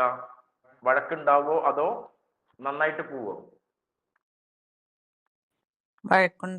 വഴക്കുകൾ ഉണ്ടാകും, അവിടെ പ്രശ്നങ്ങൾ ഉണ്ടാകും, അവർ തമ്മിൽ ബുദ്ധിമുട്ടുകൾ ഉണ്ടാകും. അപ്പൊ ഇതിനകത്ത് ഈ 5ഉം 5 ഒരേപോലെ പെയറായിട്ട് വരിക എന്നുള്ളതാണ് ഇതിന്റെ ഒന്നാമത്തെ കാര്യം. പക്ഷേ ഈ പെയറായിട്ട് വന്നാൽ പോലും അവിടെ ബുദ്ധിമുട്ടുകളുണ്ട്. എന്ന് വെച്ചാല് എന്നെയും എൻ്റെ കുടുംബത്തെയും നോക്കുന്ന ഒരു ഭർത്താവായിരിക്കണം എനിക്ക് വേണ്ടത് എന്ന് ആഗ്രഹിക്കുന്ന ഒരു ഭാര്യക്ക് സ്വന്തം കുട്ടികളും എൻ്റെ ഭാര്യയും മാത്രമാണ് എനിക്ക് വലുതെന്ന് ആഗ്രഹിക്കുന്ന ഒരു ഭർത്താവ് കല്യാണം കഴിച്ചു കഴിഞ്ഞാൽ ആ ഭർത്താവ് ഈ ഭാര്യയുടെ ബന്ധങ്ങളെ മുഴുവനും കട്ട് ചെയ്ത് ഒന്നിലേക്ക് മാത്രം കൊണ്ടുവരുന്ന ഒരു പ്രവണത അതിനകത്ത് വരും. അപ്പോഴും അവിടെ സന്തോഷം കിട്ടൂല, വഴക്കുകൾ ഉണ്ടാകും. എന്ന് വെച്ചാൽ ഒരേപോലെയുള്ള ആളുകൾ, ഒരേ വൈബുള്ള ആളുകളാണ് ഞങ്ങൾ എന്നൊക്കെ പറയാറുണ്ട്. ഒരേ വൈബുള്ളവർ കൂടിച്ചേരുന്നതാണ് ഏറ്റവും നല്ല ഒരു വിവാഹ ബന്ധം, അല്ലെ? അങ്ങനെയല്ലേ അഭിപ്രായം? ഒരേ വൈബുള്ള ആളുകൾ കൂടിച്ചേരുമ്പോഴാണ് വിവാഹ ബന്ധത്തില് ഏറ്റവും നല്ല ത്രില്ലിംഗ് ആയിട്ടുള്ള എലമെന്റുകളും മൂമെന്റുകളും ഒക്കെ നമുക്ക് ഉണ്ടാവുക, എക്സ്പീരിയൻസ് ചെയ്യാൻ പറ്റുക. ആണോ അല്ലേ? ഒരേ വൈബുള്ള ആളുകൾ കല്യാണം കഴിക്കുന്നതല്ലേ നല്ലത്? യെസ്. എത്ര ആൾക്ക് അങ്ങനെ യെസ് എന്നുള്ള അഭിപ്രായം ഉണ്ട്? ഒരേ വൈബുള്ളവർ കല്യാണം കഴിക്കുന്നവർ ഏറ്റവും നല്ലത് എന്നുള്ളത്. എത്ര പേർക്ക് അഭിപ്രായം ഉണ്ട്? പെട്ടെന്ന് നിങ്ങൾ ഒരു ലൈക്ക് അടിച്ച് വിട്ടോളൂ, എന്നാ എനിക്കും കാണും നിങ്ങളൊക്കെ ഇതിനകത്ത് ഉണ്ട് എന്ന് അറിയാൻ വേണ്ടിയിട്ടാണ്. ഒരേ വൈബുള്ളവരാണ് നല്ലത്. Very good. എല്ലാവരും അഭിപ്രായം ഒരേ വൈബുള്ളവർ, ഒരേ വൈബ്, ഒരേ വൈബ്, ഒരേ വൈബ്. ഓക്കെ, ഞാൻ ഒരു ഉദാഹരണം പറയാം. രാവിലെ നിങ്ങൾക്ക് പിന്നെ ചായക്ക് ദോശ, ഉച്ചക്ക് ചോറും മീൻകറിയും, രാത്രി ചപ്പാത്തിയും വെജിറ്റബിളും. അതേപോലെ പിറ്റേന്നും രാവിലെ ദോശ, ഉച്ചക്ക് ചോറും മീൻകറിയും, രാത്രി ചപ്പാത്തിയും വെജിറ്റബിളും. ഇങ്ങനെ നിങ്ങൾക്ക് തുടർച്ചയായിട്ട് 1 മാസം നിങ്ങൾക്ക് ഭക്ഷണം തരികയാണ്. ആ ഭക്ഷണത്തോട് നിങ്ങൾക്ക് വീണ്ടും വീണ്ടും ഇഷ്ടമാണോ തോന്നുക, ആ ഭക്ഷണത്തോട് നിങ്ങൾക്ക് മടുപ്പാണോ തോന്നുക, ഒന്ന് മാറ്റി പിടിക്കാനായില്ല എന്നുള്ള ചോദ്യം ചോദിക്കാനുണ്ടാകുക. ഇഷ്ടാണോ, മടുപ്പ്? ഒരേ രീതിയിലുള്ള ഭക്ഷണങ്ങള് നമുക്ക് മടുപ്പുണ്ടാക്കുന്നത് പോലെ ഒരേ വൈബുള്ള ആളുകള് ഒരുമിച്ച് കഴിഞ്ഞാൽ അവരിലത് മടുപ്പിലേക്ക് കൊണ്ടുപോകുന്ന ഒരു ഘട്ടം ബ്രെയിനിനകത്ത് എത്താനുണ്ട്. എന്ന് വെച്ചാൽ ഭർത്താവ് പറയാണ്, ഈ കർട്ടൻ ഇവിടെ ബ്ലാക്കും വൈറ്റും നല്ല രസമുണ്ടാവും. ഭാര്യ പറയാ, അതെ നല്ലതാണ്. ഈ സോഫ നമുക്ക് ഇങ്ങനെ ഇട്ടാൽ അടിപൊളിയാണ്. ആ ശരിയാണ്, അടിപൊളിയാണ്. നമുക്ക് ഇന്ന സ്ഥലത്തേക്ക് നമുക്ക് പോവാം, നമുക്ക് ഇങ്ങനെയൊക്കെ പോകാം. ഓക്കെ, അടിപൊളിയാണ്. നമുക്ക് ഇന്നതുപോലെയുള്ള ഭക്ഷണം ഉണ്ടാക്കാൻ കഴിക്കാം. ഓക്കെ, അടിപൊളിയാണ്. രണ്ടുപേരും ഒരേ വൈബാണല്ലോ, അപ്പൊ രണ്ടുപേരുടെ ഇഷ്ടങ്ങൾ ഒന്നാണല്ലോ. അങ്ങനെ ആ വൈബുകൾ തമ്മിൽ ഇങ്ങനെ പറഞ്ഞുകൊണ്ടിരിക്കുമ്പോൾ മനസ്സിലാക്കുക, ഇവർക്കുള്ളിൽ പുതിയതായിട്ടൊന്നും എക്സ്പീരിയൻസ് ചെയ്യാനുള്ള സാധ്യതകൾ ബ്രെയിനിനകത്ത് കിട്ടുന്നില്ല. അതായത് ഒരാളുടെ വൈബിന്റെ അപ്പുറത്തേക്കുള്ള ഓപ്പോസിറ്റ് ആയതോ സമാന്തരം യാത്ര ചെയ്യാത്തതോ ആയ വൈബുള്ള ഒരാളുടെ ചോയ്സുകളും ഐഡിയാസും അവരുടെ പിന്നെ ബിഹേവിയറൽ പാറ്റേണുകളും ഒക്കെ വ്യത്യസ്തമായിരിക്കും. അപ്പം ഈ വൈബുള്ള ആൾക്ക് ആ വൈബുള്ള ആളുടെ കാര്യങ്ങളും കൂടി എക്സ്പീരിയൻസ് ചെയ്യാൻ പറ്റും. ഈ വൈബുള്ള ആളുടെ കാര്യം ഇപ്പുറത്തുള്ള ആൾക്കും എക്സ്പീരിയൻസ് ചെയ്യാൻ പറ്റും. ഇത് ബ്രെയിനിന് മടുപ്പില്ലാതെ മുന്നോട്ട് കൊണ്ടുപോകാൻ കാരണമാകും. ചപ്പാത്തിയും ദോശയും ചോറും മടുക്കുന്നത് പോലെ ഇത് മടുക്കാതെ തുടർന്നു പോകേണ്ട ഒരു യാത്രയാണ്. അപ്പൊ ഒരേ വൈബുള്ളവർ തമ്മിൽ കല്യാണം കഴിക്കുന്നതാണോ നല്ലത്, അല്ലാത്തവർ കല്യാണം കഴിക്കുന്നതാണോ നല്ലത്? ഇതാണ് ഈ സ്ത്രീകളുടെ പരിപാടി. അപ്പപ്പം നിങ്ങൾ നിങ്ങളുടെ അവസരത്തിനൊത്ത് കാര്യങ്ങൾ മാറ്റിക്കാളുന്നുണ്ട്. നേരത്തെ ലൈക്ക് ഇട്ടവരൊക്കെ ഇപ്പം ഡിസ്ലൈക്ക് ആണ് പെടുന്നത്. നേരത്തെ ലൈക്ക് ഇട്ടവർക്ക് വീണ്ടും ലൈക്ക്. നേരത്തെ ഞാൻ ഡിസ്ലൈക്കാ ചെയ്തേ. ഡിസ്ലൈക്കാ ചെയ്ത. Okay okay okay okay. അപ്പൊ ഒരേ വൈബുള്ളവര് കല്യാണം കഴിക്കണ്ട. ഇപ്പത്തെ ഈ പ്രണയബന്ധങ്ങളിലൊക്കെ പറയല് പലപ്പോഴും എന്റെ മുന്നിലൊക്കെ കൗൺസിലിങ്ങിനൊക്കെ ഈ പ്രണയബന്ധം വേറെടുക്കാൻ വരാറുണ്ട്. ഭയങ്കര രസമാണ്. അതൊരു അഡിക്ഷൻ ആണ് കേട്ടോ.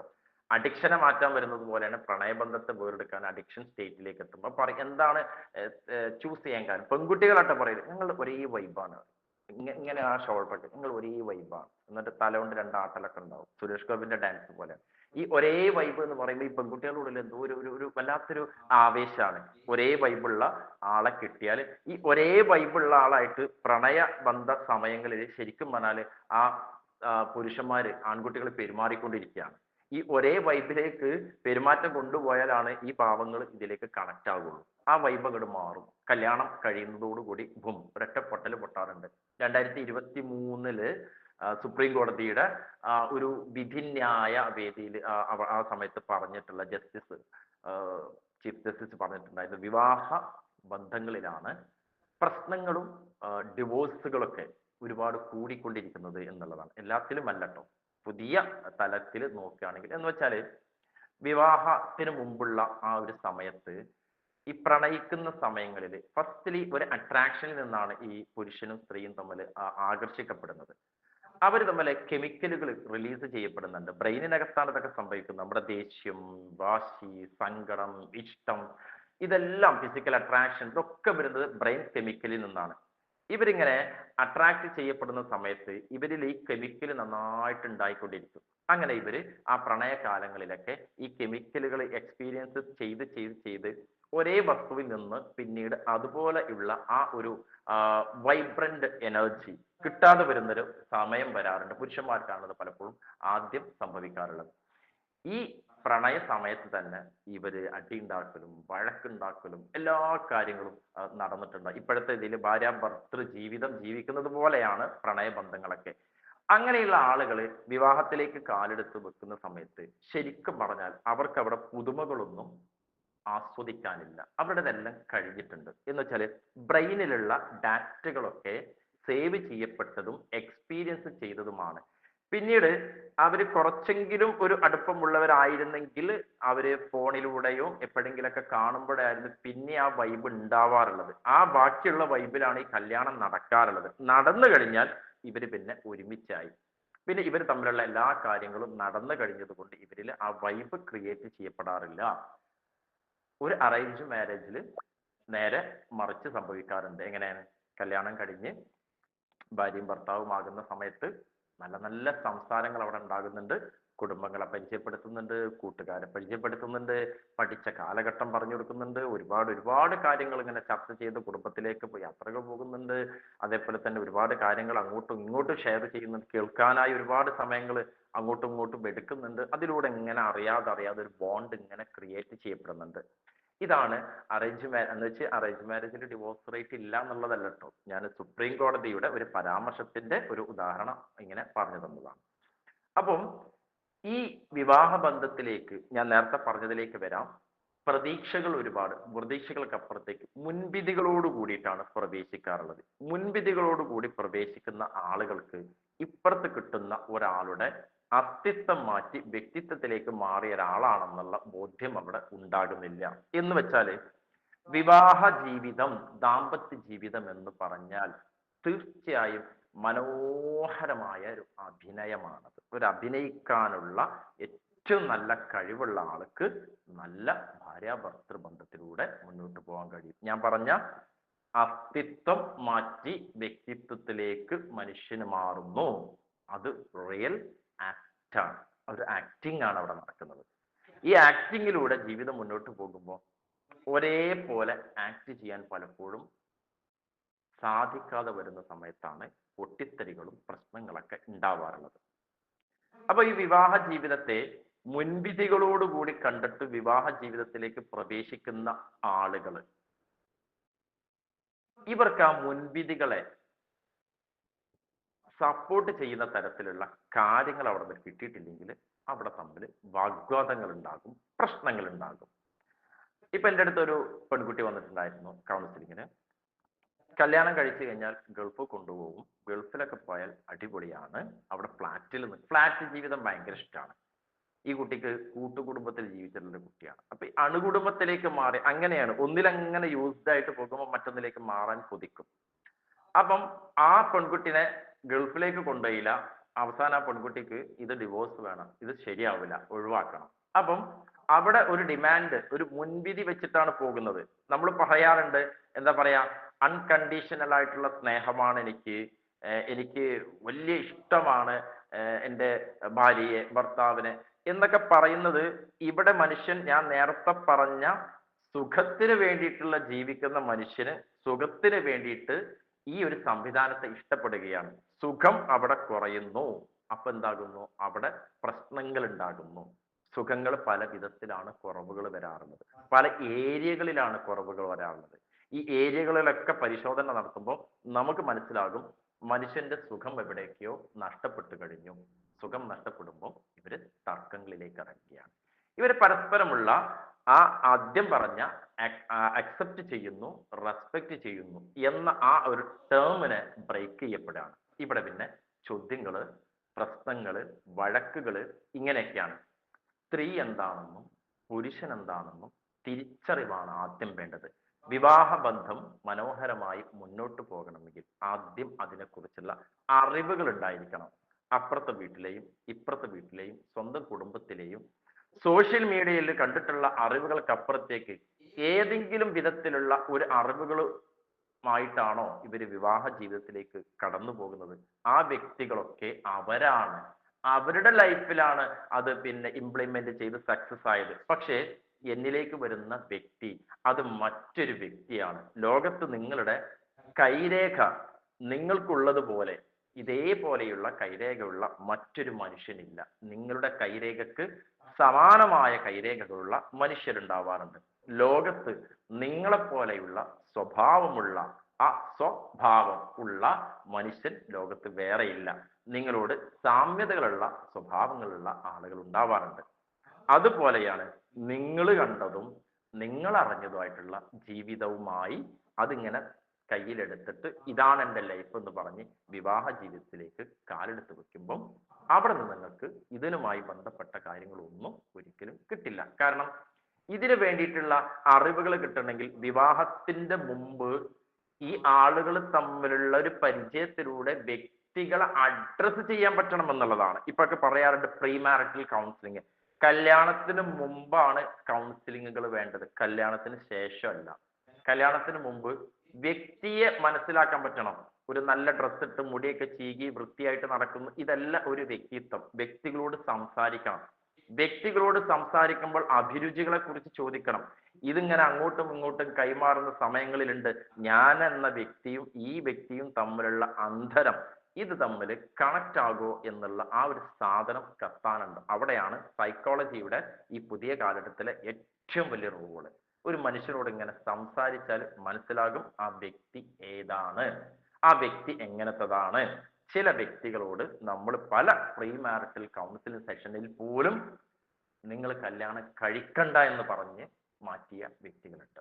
ഇവരെ അങ്ങനെ മാറ്റിയിട്ടില്ലെങ്കിൽ കല്യാണം കഴിച്ചാൽ ആ സാധനം പൊട്ടും എന്നുള്ള കാര്യത്തിൽ ഒരു സംശയമില്ല. പൊട്ടുന്നത് 100 തരമായിരിക്കും. അപ്പം മനുഷ്യനെ സംബന്ധിച്ച് കല്യാണത്തിന് ശേഷം പിന്നീട് അവന്റെ വ്യക്തിത്വത്തിന്റെ അപ്പുറത്തേക്ക് വ്യക്തിത്വത്തെ ഓവർകം ചെയ്തിട്ട് അവരുടെ അസ്തിത്വം കയറി വരുന്ന ചില സമയങ്ങൾ ഉണ്ടാവാറുണ്ട്. ഈ അസ്തിത്വം കയറി വരുമ്പോഴാണ് പൊട്ടിത്തെറികൾക്ക് ഏറ്റവും കൂടുതൽ ശക്തി കൂടാറുള്ളത്. ഒരാള് സ്വന്തം പങ്കാളിയോട് സംസാരിക്കുമ്പോൾ അവന്റെ ഉള്ളില് മുൻവിധികളുണ്ട്. എന്താണ്? ഞാൻ ഉദ്ദേശിച്ച രീതിയിൽ എനിക്ക് മറുപടി വരണമെന്നൊരു മുൻവിധി. ഈ മുൻവിധിയിൽ മറുപടി കിട്ടാഞ്ഞാൽ ഇവര് തമ്മിൽ അങ്ങോട്ടും ഇങ്ങോട്ടും വാക്കുകൾ കൊണ്ട് അസ്തിത്വം കയറി ഫൈറ്റ് ചെയ്യും. വ്യക്തിത്വം അവിടെ നിന്ന് മാറി നിൽക്കും. അങ്ങനെ അസ്തിത്വം കയറി ഫൈറ്റ് ചെയ്യുമ്പോൾ അവർ യഥാർത്ഥ അവരായിട്ട് മാറും. അവരിൽ വഴക്കുകൾ അത് മുന്നോട്ട് കൂടുതലായിട്ട് പോവാൻ കാരണമാകാറുണ്ട്.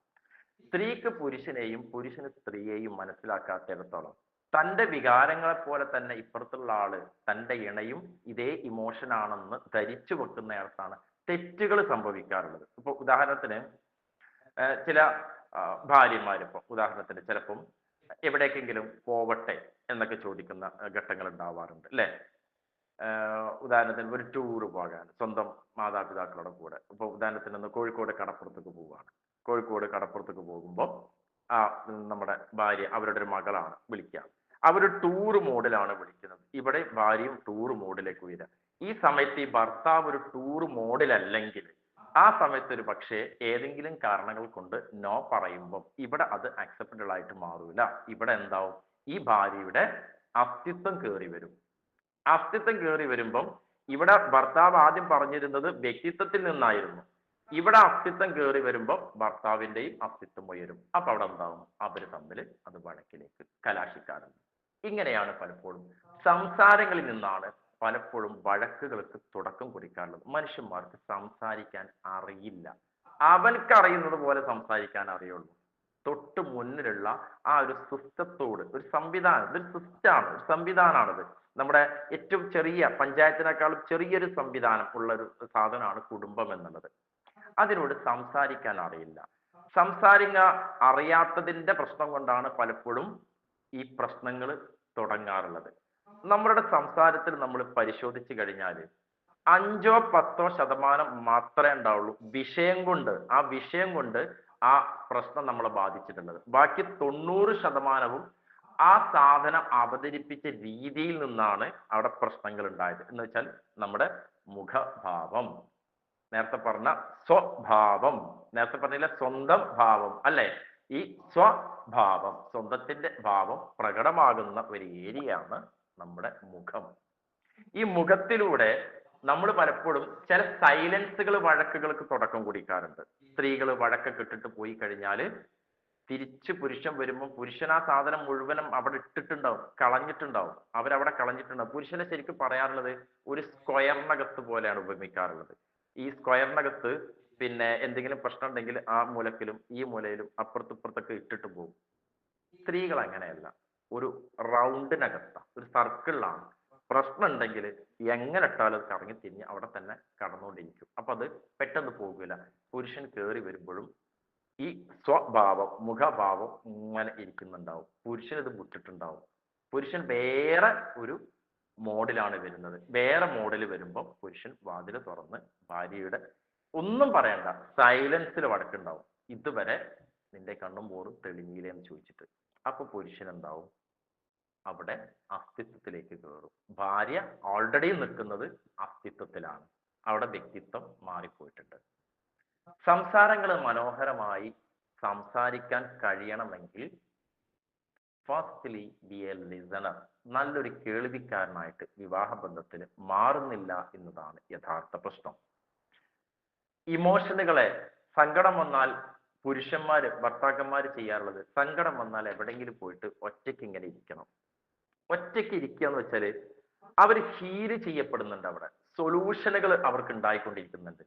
ഈ സമയത്ത് പോയിട്ട് ഭാര്യ പോയിട്ട് ഇങ്ങനെ തോണ്ടി തോണ്ടി ചോദിക്കാണ്, എന്താ നിങ്ങളുടെ പ്രശ്നം, മുണ്ടൂല, എന്താ നിങ്ങളുടെ പ്രശ്നം, മുണ്ടൂല, ഇന്നോട് പറഞ്ഞൂടെ, ഞാൻ നിങ്ങളുടെ ഭാര്യയല്ലേ, ഇന്നോട് പറയാൻ പറ്റാത്തതൊക്കെ നിങ്ങൾക്ക് ഉണ്ടോ എന്ന് ചോദിച്ചിട്ട് ഇങ്ങനെ തോണ്ടി തോണ്ടി കളിച്ചുകൊണ്ടിരിക്കുമ്പോൾ അവിടെ പിന്നെ ഭർത്താവിലുണ്ടാകുകൾ അവരുടെ അസ്തിത്വം അവിടുന്ന് പൊട്ട്. അവിടെ എന്തായി, അതൊരു വഴക്കിലേക്ക്, ചീത്ത പറച്ചിലേക്ക്, തെറി പറച്ചിലേക്ക്, ഒരു കാര്യമില്ലാതെ അവിടുന്ന് വഴക്കുണ്ടാകും.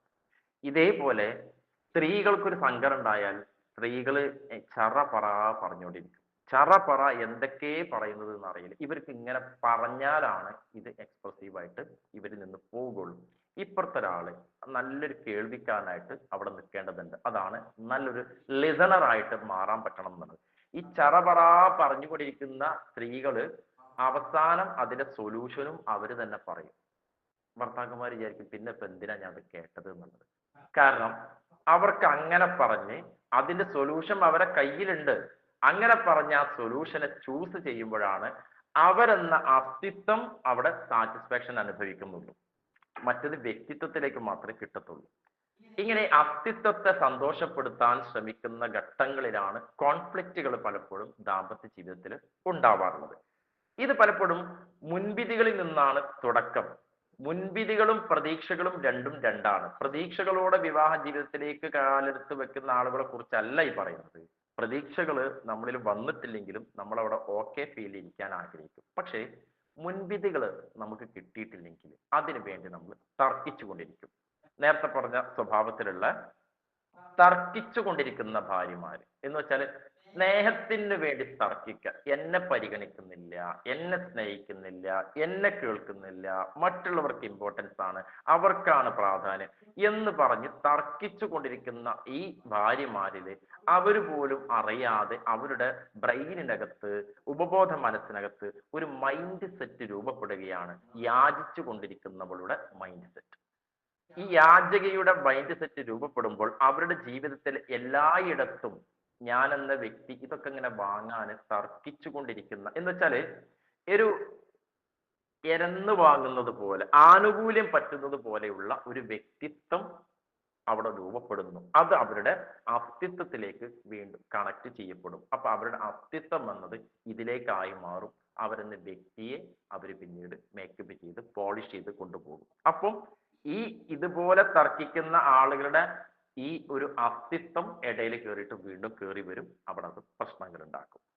പലപ്പോഴായിട്ട് മറ്റൊരു തരത്തില് നേരത്തെ പറഞ്ഞു, പുരുഷൻ പലപ്പോഴും പവർ കൺട്രോൾ, ഈ സംഭവങ്ങളാണ് ഞാൻ നേരത്തെ പറഞ്ഞ ഗുഹാവാസികളായിട്ടുള്ള മനുഷ്യരില് അവർക്ക് അസ്തിത്വം മതിയായിരുന്നു ജീവിക്കാന്. അവര് പുരുഷൻ വേട്ടയാടി കൊണ്ടുവരുന്ന മൃഗങ്ങളെ അത് പിന്നെ എന്താ പറയാ പാകം ചെയ്തു കൊടുക്കുന്ന ഒരു ഇണ എന്ന തരത്തിലായിരുന്നു അന്നത്തെ ഭാര്യാഭർത്തൃ ബന്ധം എന്നൊരു സാധനം ഉണ്ടായിരുന്നത്. ഇത് കാലങ്ങളോളം, നൂറ്റാണ്ടുകളോളം ഇങ്ങോട്ട് പോരുമ്പോഴും ഇത് ഇതുപോലെ തന്നെ ഏതാണ്ടൊക്കെ നിൽക്കാനുള്ള കാരണം മനുഷ്യന്റെ അസ്തിത്വം ഒരിക്കലും അവിടെ നിന്ന് മാറുന്നില്ല, ചലിക്കുന്നില്ല. ലോകം പുരോഗമിച്ചു കൊണ്ടിരിക്കുന്നുണ്ട്. ആധുനിക യുഗത്തിൽ ആർട്ടിഫിഷ്യൽ ഇന്റലിജൻസിന്റെ ഈ ഒരു വലിയൊരു കാലഘട്ടത്താണ് നമ്മൾ ജീവിക്കുന്നത്. ലോകം അപ്ഡേറ്റ്, ടെക്നോളജി അപ്ഡേറ്റ് ചെയ്യപ്പെടുന്നതിനനുസരിച്ച് മനുഷ്യന്റെ ബ്രെയിൻ അപ്ഡേഷൻ നടക്കുന്നില്ല. ബ്രെയിൻ അപ്ഡേഷൻ നടത്തേണ്ടത് അവനവനാണ്, സ്വന്തമാണ്. ഈ അപ്ഡേഷൻ നടത്തേണ്ട വ്യക്തി അപ്പുറത്തുള്ള ഒരാള് എന്നെ സ്നേഹിച്ചിട്ടില്ലെങ്കിൽ ഞാൻ എന്ന വ്യക്തി തകർന്നു പോകും എന്ന ധാരണ ആ അസ്തിത്വത്തിലേക്ക് കണക്ട് ചെയ്ത് കൊടുക്കുന്ന ഈ വ്യക്തിയുടെ ബ്രെയിൻ ഡെവലപ്മെന്റ് അവിടെ നടക്കില്ല. അപ്പൊ ആ വ്യക്തി എന്താവും, വിവാഹ ജീവിതത്തിൽ തീർത്തും പരാജിതനാണ്, പരാജിതയാണ് എന്ന് സ്വയം ലേബൽ ചെയ്യും, മുദ്ര കുത്തും. ഇത്തരക്കാർക്ക് വിവാഹ ജീവിതത്തെ എപ്പോഴും മോശമായ രീതിയിൽ പറയാനും പങ്കുവെക്കാനും പരാതികളിലൂടെ പോകാനും മാത്രമേ കഴിയൂ. ഇപ്പുറത്തുള്ള ഒരാള് അവരുടെ അസ്തിത്വത്തിലൂടെയാണ് യാത്ര ചെയ്യുന്നത്. ഈ അസ്തിത്വത്തിലൂടെ യാത്ര ചെയ്യുന്ന വ്യക്തിയെ നമ്മൾ എന്ന വ്യക്തിയുടെ അസ്തിത്വത്തിലേക്ക് ഇങ്ങനെ പിടിച്ചു വലിക്കുകയാണ്. ഈ പിടിച്ചു വലിക്കുമ്പം ഞാൻ നേരത്തെ പറഞ്ഞ രണ്ടും രണ്ടായി വളർന്ന രണ്ട് എൻവറോൺമെന്റിൽ ജീവിച്ച ആളുകൾ ഒന്നായി എന്നുള്ളതല്ലാതെ ഒന്നല്ല എന്നത് ഇവിടെ മറക്കുകയാണ്. ഈ ജീവിതം സുഖത്തിനു വേണ്ടി ജീവിക്കുന്നു. വീണ്ടും ആവർത്തിക്കുന്നു, സുഖത്തിന് വേണ്ടി ജീവിക്കുന്ന ജീവിതത്തില് അസുഖകരമായ സുഖകരമല്ലാത്ത കാര്യങ്ങൾ കടന്നു വരുമ്പോൾ ദാമ്പത്യം വീണ്ടും ഫൈറ്റിലേക്ക് പോകുന്നു. നമ്മള് മനുഷ്യന്മാർക്ക് പലപ്പോഴും എന്താന്ന് വെച്ചാല് മറ്റുള്ളവരുടെ മുന്നിൽ നമ്മളെ അഡ്രസ്സ് ചെയ്യാൻ ഭയങ്കര ഇഷ്ടമാണ്. മറ്റുള്ളവരുടെ മുന്നിൽ ഭയങ്കര ഇഷ്ടമാണ്. ഇപ്പൊ എൻ്റെ അടുത്ത് ഒരു കേസ് വന്നിട്ടുണ്ടായിരുന്നു. ഭർത്താവിന് ഫിസിക്കൽ കോണ്ടാക്റ്റിൽ താല്പര്യമില്ലാത്തൊരു ഭർത്താവ് മറ്റു പലരോടും പിന്നെ ചാറ്റിങ് കാര്യങ്ങൾ ഇങ്ങനെയൊക്കെയാണെന്ന് പറഞ്ഞത്. അങ്ങനെ രണ്ടുപേരെയും കൗൺസിലിങ്ങിലേക്ക് വന്ന് കേട്ടു നോക്കിയപ്പോൾ ഭർത്താവിന്റെ ആദ്യം ഭാര്യയെ കേട്ടു, ഭാര്യയ്ക്ക് പറയാനുള്ളതൊക്കെ കേട്ടു, ഭർത്താവിനെ കേട്ടപ്പോൾ ഭർത്താവ് പറഞ്ഞത് എന്താണ്, ഇവളെ ഒരു നേരം കണ്ടാലും ഒരു വൃത്തിയും പിടിക്കില്ല, എപ്പോ നോക്കിയാലും മീൻ മണത്തിട്ടും അടുക്കളയിലെ സ്മെല്ലും ഇങ്ങനെ കീറിയ വസ്ത്രങ്ങളൊക്കെ ധരിച്ചിട്ട് വരുന്ന നിൽക്കും. എങ്ങനെയാണ് സാറേ അങ്ങനത്തെ ഒരു സംഭവത്തിലേക്ക് കടക്കാൻ മനുഷ്യന്റെ ഉള്ളിൽ ഇത് തോന്നണ്ടേ? സ്ത്രീകൾ പലപ്പോഴും ചെയ്യാറുള്ളതാണ്, പുറത്തേക്ക് ഇറങ്ങുമ്പോൾ നല്ല പൗഡറൊക്കെ ഇട്ട്, ലിപ്സ്റ്റിക് ഒക്കെ ഇട്ട്, ഐലൈനർ ഇട്ട്, ഫൗണ്ടേഷൻ ഇട്ട്, പുരികൊക്കെ ത്രെഡ് ചെയ്ത്, ഏറ്റവും നല്ലത് ഒരു കല്യാണത്തിന് ഇന്നിട്ടത് ഈ കല്യാണത്തിന് ഇട്ടത് അടുത്ത ആഴ്ച വേറെ കല്യാണത്തിന് പോകുമ്പോൾ ഇടാൻ പറ്റൂല, വേറെ അതിന് ഡ്രസ്സ് വേണം. കാരണം അപ്പുറത്തെ ഈ സ്ത്രീകൾ അത് നോക്കിക്കും, ആട്ട കളർ നോക്കിക്കും. പുരുഷന്മാർ ഏതിട്ടാലും അവർ ആ കളർ മറക്കുകയാണ് ചെയ്യാറുള്ളത്. അത് ഡ്രസ്സിലൊന്നും അത്ര കോൺഷ്യസ് ആവാറില്ല. പക്ഷെ ഈ ആളുകൾ വീട്ടിലേക്ക് എത്തിയാൽ പഞ്ചർ കടയിൽ പോയ മാതിരിയാണ്, അവിടെയും ഇവിടെയും കീറിയിട്ട് പാക്ക് ചെയ്തിട്ടുള്ള ഡ്രസ്സൊക്കെ ഇട്ട് ഇല്ലാത്ത സാധനം പോലെ അവിടെ ഒരു ദരിദ്ര മോഡല്. അപ്പൊ ഞാൻ ചോദിക്കട്ടെ, ഈ വന്ന കേസിൽ ശരിക്കും ആ ഭാര്യ പറഞ്ഞ പരാതിയിലാണോ ഞാൻ പരിഹാരം കൊടുക്കേണ്ടത്, ഭർത്താവ് പറഞ്ഞ പരാതിയിലാണോ പരിഹാരം കൊടുക്കേണ്ടത്? ഭർത്താവ് പറഞ്ഞ പരാതിയിലാണ് തീർച്ചയായിട്ടും ആദ്യം പരിഹാരം ഉണ്ടാക്കേണ്ടത്, അല്ലേ? അപ്പുറത്തുള്ള ആളുടെ കുറവുകൾ നോക്കി നമ്മൾ നമ്മളുടെ കുറവുകളെ മറക്കുന്ന ഒരു സംവിധാനത്തിലൂടെയാണ് കടന്നു പോകുന്നത്. ഒരു ENT സ്പെഷ്യലിസ്റ്റ് ആയിട്ടുള്ള ഒരു ഡോക്ടർ അടുത്ത് അദ്ദേഹത്തിന്റെ സൗഹാർദ്ദത്തിൽപ്പെട്ട ഒരാൾ വന്നിട്ട്, ഒരു കഥയാണ് കേട്ടോ, കഥയുടെ മോഡിൽ കേട്ടാൽ മതി. പരാതി പറയാണ്, എൻ്റെ ഭാര്യയ്ക്ക് സാറേ ചെവി കേൾവി നല്ല കുറവുണ്ട്, എത്ര വിളിച്ചു കഴിഞ്ഞാലും അവള് മറുപടി പറയൂല, കേൾക്കുന്നില്ല. അവൻ ചോദിക്കുക എത്ര ആയി ഇങ്ങനെ തുടങ്ങിയിട്ട്? കുറച്ചായിട്ട് ഇങ്ങനെയാണ്, ഞാൻ പറയുന്ന കാര്യത്തിനൊന്നും ഇങ്ങോട്ട് മറുപടി കിട്ടുന്നില്ല.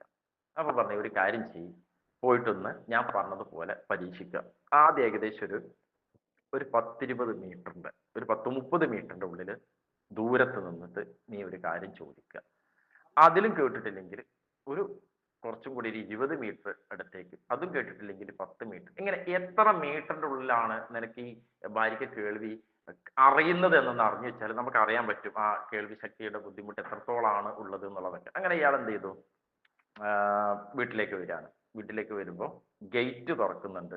ഗേറ്റ് തുറക്കുമ്പോൾ എടി വിൻഡോ എന്താന്ന് ചായക്ക് കടിയെന്ന് ചോദിക്കുന്നുണ്ട്. അപ്പം ഡോറൊക്കെ തുറന്നിട്ടിട്ടുണ്ട്. അങ്ങനെ അതുകൊണ്ടാണ് ചോദിച്ചത് പുള്ളി. ഗേറ്റ് തുറന്നപ്പോൾ കുട്ടികളൊക്കെ ഉള്ളതുകൊണ്ട് ഡോറ് തുറന്നിട്ടുണ്ട്, ഏകദേശം കിച്ചണിക്ക് കേൾക്കുന്ന തരത്തിൽ. അപ്പം ഒരു മിണ്ടാട്ടവും ഇല്ല. രണ്ടാമത് മൂപ്പര മീറ്റർ ഇങ്ങനെ അളക്കുകയാണ്. ഏകദേശം സിറ്റ് ഔട്ടിന്റെ അടുത്തേക്ക് എത്തി. അവിടുന്ന് ഇതേപോലെ ചോദിച്ച് ചായക്ക് എന്താ കടി, ഒരു അഡ്രസ്സും ഇല്ല. നേരെ കയറി ഡൈനിങ് ഹാളിലെത്തി. അപ്പൊ ഇങ്ങനെ ഇയാൾക്ക് ഇങ്ങനെ ഏകദേശം മനസ്സിലായി തുടങ്ങി, ഭാര്യയ്ക്ക് നല്ല ശതമാനം കേൾവി കുറവാണ്, ഡൈനിങ് ഹാളിൽ നിന്നും കേൾക്കുന്നില്ല. ഏകദേശം അടുക്കളയുടെ അടുത്തേക്ക് എത്തിയിട്ട് ഒച്ചത്തിൽ വീണ്ടും ചോദിച്ചു എന്താണ് ചായക്ക് കടിയുന്നത്. അതില് ബിന്ദേച്ചി തിരിച്ചു പറയാണ്, എത്ര നേരമായി മനസ്സിലാ ഞാൻ ഈ പറയുന്നത്, ദോശ ദോശ ദോശ ദോശ, നിങ്ങൾക്ക് എന്താ ചെവി കൊട്ടൂടെ? അപ്പൊ ശരിക്കും പറഞ്ഞാല് ഈ ആൾക്കായിരുന്നു ചെവി കേൾക്കാതിരുന്നത്. ഇത് ഭാര്യയുടെ മേല് ആയിരുന്നു ഇതുവരെയും ഇയാള് കുറ്റമായിട്ട് കണ്ടെത്തിയിട്ടുണ്ടായിരുന്നത്. സ്വന്തം ചെവി കേൾക്കാത്തതിനെ അപ്പുറത്തുള്ള ആൾക്ക് ചെവി കേൾക്കാത്തതിലേക്ക് കണക്ട് ചെയ്യുന്നു എന്നത്, ഇത് നിങ്ങൾ ദാമ്പത്യത്തിലേക്കൊന്ന് കണക്ട് ചെയ്ത് നോക്കുക. നിങ്ങളുടെ ജീവിതത്തിൽ പലപ്പോഴും സന്തോഷങ്ങൾ ഉണ്ടാവാത്തതിൻ്റെയൊക്കെ കാരണങ്ങള് നിങ്ങൾ ഭാര്യാഭർത്താക്കന്മാരായിട്ട് ജീവിക്കുന്നതിനപ്പുറത്തേക്ക് പലപ്പോഴും മറ്റുള്ളവരിൽ നിന്ന് കടമെടുത്ത് ജീവിതത്തെ ആസ്വദിക്കാനായി പലപ്പോഴും നിങ്ങൾ കാണാറുണ്ട്. സോഷ്യൽ മീഡിയകളുടെ സ്വാധീനം അത് വളരെ വലുതാണ്. ഇതിനകത്ത് കാണുന്നത് മുഴുവനും നിങ്ങളൊരു റിയൽ ലൈഫിലേക്ക്, റീൽസ് ഒന്നും റിയൽ അല്ല, റിയൽ ലൈഫിലേക്ക് കണക്ട് ചെയ്യുന്ന ഒരു പ്രവണത ഉണ്ടാവാറുണ്ട്. അവര് ക്യാമറയുടെ മുന്നിൽ വന്നിട്ട് മനോഹരമായിട്ട് അഭിനയിച്ചിട്ട് പോകും. ക്യാമറ കണ്ട് മാറ്റി വെച്ചാൽ അവര് തമ്മിൽ പ്രശ്നങ്ങളാണ്, അവര് തമ്മിൽ അസ്തിത്വം കയറി അടിക്കാറുണ്ട്. ഇപ്പൊ എൻ്റെ അടുത്ത് യൂട്യൂബിലെ ഏറ്റവും കൂടുതൽ ഫോളോവേഴ്സ് ഉള്ള കോടികളുടെ വരുമാനം വാങ്ങിയിട്ടുള്ള, ഞാൻ ആളൊരിക്കലും പറയുന്നില്ല, ദമ്പതികളുടെ വീഡിയോ, അവര് ആ വീഡിയോസ് വീട്ടിലെ ഓരോ കാര്യങ്ങൾ ഇങ്ങനെ ഇടുക. ഇതാണ് ഇവിടെ വീഡിയോസ്, നല്ല റീച്ച് ഉണ്ടായിട്ടുണ്ട്. അപ്പൊ എൻ്റെ അടുത്ത് വന്നപ്പം 2.5 കോടി 3 കോടിന്റെ മുകളിലുള്ള വീടൊക്കെ വെച്ചു, എല്ലാ കാര്യങ്ങളും ഭംഗിയായിട്ട് പോകുന്നു. എൻ്റെ ഭാര്യക്കടക്കം അവരുടെ ഒരു ആരാധികയാണ്. സബ്സ്ക്രൈബ് ചെയ്തിട്ടുണ്ട്. അങ്ങനെ കൗൺസിലിങ്ങിന് വന്ന സമയത്ത് ഇങ്ങനെ പറഞ്ഞു, ഇങ്ങനെ ഇന്ന ഇതിലുള്ളതാണ്. അപ്പൊ അവരെ ഇവിടെ ഇരുത്തി അവരെ കൗൺസിലിംഗ് ചെയ്തപ്പോഴാണ് ഒരു സാധാരണ കുടുംബത്തിലുള്ളതിനേക്കാൾ അപ്പുറത്തേക്കുള്ള വലിയ പ്രശ്നങ്ങളുള്ള, മുന്നോട്ട് പോകാൻ വലിയ പ്രയാസമുള്ള, പേഴ്സണാലിറ്റിയുടെ അങ്ങേയറ്റത്തേക്ക് എത്തിയ 2 വ്യക്തികളാണ് ഇവര് മനോഹരമായിട്ട് ക്യാമറയുടെ മുന്നിൽ അഭിനയിച്ചുകൊണ്ടിരിക്കുകയാണ്. ഈ വ്യക്തികളെ ജീവിതവും അടക്കളക്കാര്, അവര് യാത്ര പോകുന്നത് ഇടുന്നത്, അവര് കാറിൽ കയറുന്നത്, ഡ്രൈവ് ചെയ്യുന്നത്, ഇറങ്ങുന്നത്, പൂന്തോട്ടത്തിലൂടെ നടക്കുന്നത്, തോള് പിടിച്ച് കൈപിടിച്ച് കെട്ടിപ്പിടിച്ച് ഇങ്ങനെ നടക്കുമ്പം ഇതൊന്നും കിട്ടാത്ത ഭാര്യമാര് എന്താ വിചാരിക്കുന്നത്?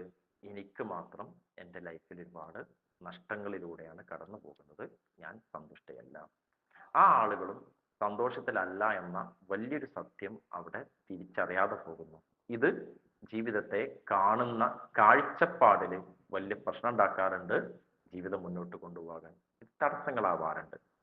ഇങ്ങനെ പലപ്പോഴായിട്ട് അപ്പുറത്തുള്ള ഒരു വ്യക്തിയുടെ ആ ഒരു ക്യാരക്ടറിനെ പഠിക്കാത്തതും, ഇതിന്റെ അപ്പുറത്തേക്ക് എല്ലാത്തിലും ഇടപെടണമെന്ന ഒരു ചിന്താഗതിയും മനുഷ്യരിൽ ഉണ്ടാകുന്നുണ്ട്.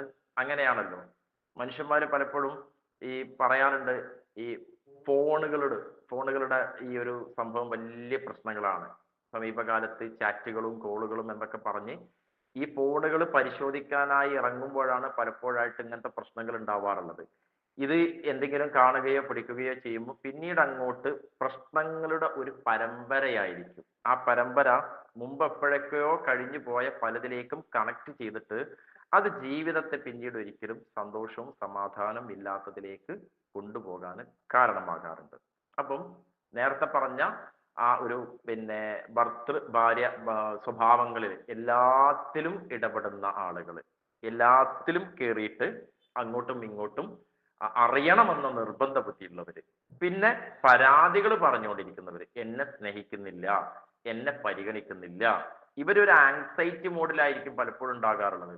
ഭർത്താവ് പുറത്തു പോയി കഴിഞ്ഞാൽ ഫോൺ ചെയ്തിട്ട് കിട്ടിയിട്ടില്ലെങ്കിൽ തുടരെ വിളിച്ചുകൊണ്ടിരിക്കും, ഒരു സ്വൈര്യം കൊടുക്കൂല, തുടരെ വിളിച്ച് കിട്ടിയാൽ തന്നെ വീഡിയോ കോൾ ഇടാൻ പറയും, അതിലും തൃപ്തിയാവില്ല. ഇനി ഭർത്താവിന്റെ ഫോണൊക്കെ വിളിച്ചിട്ട് കിട്ടിയില്ലെങ്കിൽ സുഹൃത്തുക്കളുടെ നമ്പർ ബാക്കിയുള്ളവർക്ക് ഇവർക്കൊക്കെ വിളിച്ചിട്ട്, ഇതാണ് സ്നേഹമെന്ന് ധരിച്ചു വെക്കുന്ന, ഹൈപ്പർ വിജിലന്റ് ആയിട്ട് നിൽക്കുന്ന ആളുകൾ ഉണ്ടാവാറുണ്ട്.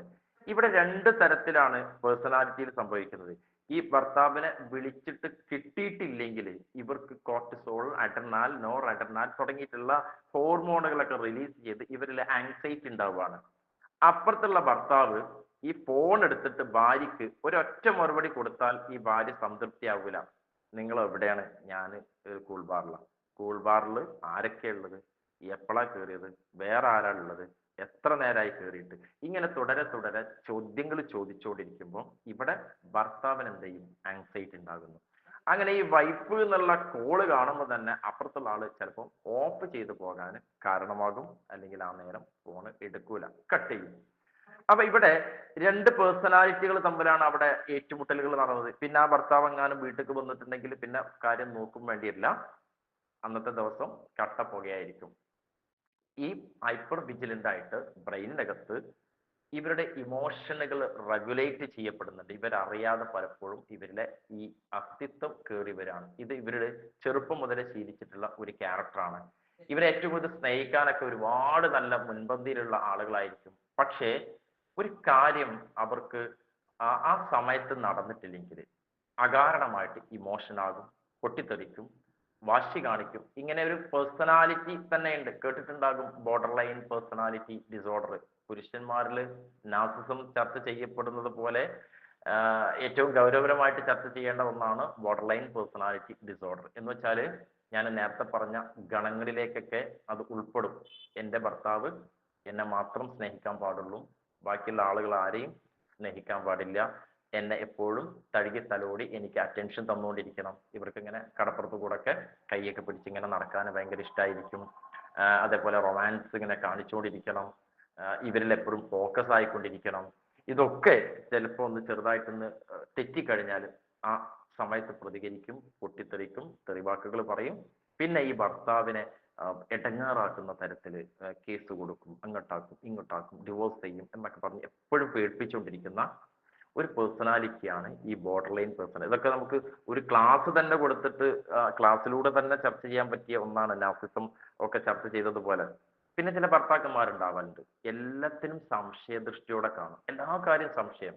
അപ്പുറത്തുള്ള ആളെ നോക്കിയാൽ സംശയം, ഒരു മീൻകാരൻ വന്നാൽ സംശയം, വണ്ടിയിൽ പോകുമ്പോൾ ആരെങ്കിലും ഒന്ന് ഹോൺ അടിച്ചാൽ നിന്നെ കണ്ടിട്ടാണ് ഈ ഹോൺ അടിച്ചത്, കണ്ടക്ടർ ഒന്ന് മുഖത്തേക്ക് നോക്കിയാൽ സംശയം.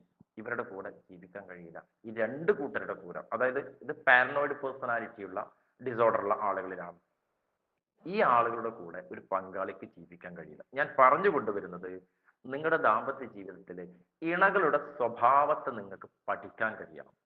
ഈ സ്വഭാവത്തിൽ മാറ്റാൻ കഴിയാത്ത പേഴ്സണാലിറ്റി ഡിസോർഡറുകൾ ഞാൻ പറഞ്ഞ അസ്തിത്വം കയറി നിൽക്കുന്നു എങ്കിൽ അത്തരം വിവാഹ ബന്ധങ്ങളിൽ നിങ്ങൾക്കൊരിക്കലും ഒരു കംഫർട്ട് ആയിട്ടുള്ള ഹാപ്പിനെസ്, നിങ്ങൾക്ക് അവിടെ സ്ഥിരമായിട്ടുള്ള സ്ഥായി ആയിട്ടുള്ള സന്തോഷം ഒരിക്കലും അവിടെ കിട്ടില്ല.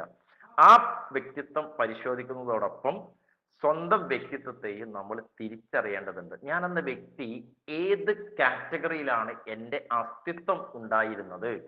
ഈ അസ്തിത്വത്തെ പരിശോധിച്ച് നമുക്ക് ബോധ്യപ്പെടണമെങ്കിൽ നമ്മുടെ കുട്ടിക്കാലത്തിലേക്ക് നമ്മൾ ഇറങ്ങേണ്ടി വരും. മാതാപിതാക്കളോടൊപ്പം ജീവിച്ചിട്ടുള്ള, നമ്മൾ മുമ്പത്തെ ക്ലാസ്സിലൊക്കെ പറഞ്ഞതുപോലെ ലോകത്ത് ആദ്യം ജനിച്ച് വീഴുന്ന വീട് നമ്മുടെ വിദ്യാലയം, മാതാപിതാക്കൾ, അധ്യാപകന്മാർ. നമ്മൾ അവിടെ നിന്ന് പഠിക്കുന്ന ചില പാഠങ്ങളും എൻവറോൾമെന്റിൽ കിട്ടുന്ന ചില കാര്യങ്ങളും നമ്മുടെ അനുഭവങ്ങളിൽ നിന്ന് നമ്മൾ ആർജിച്ചെടുത്തതും, അതേപോലെ തന്നെ നമ്മൾ എന്താ അസ്തിത്വത്തിലേക്ക് കണക്ട് ചെയ്ത പല ഘടകങ്ങളും ചേർത്തിട്ട് നമ്മളൊരു സാധനമുണ്ട്.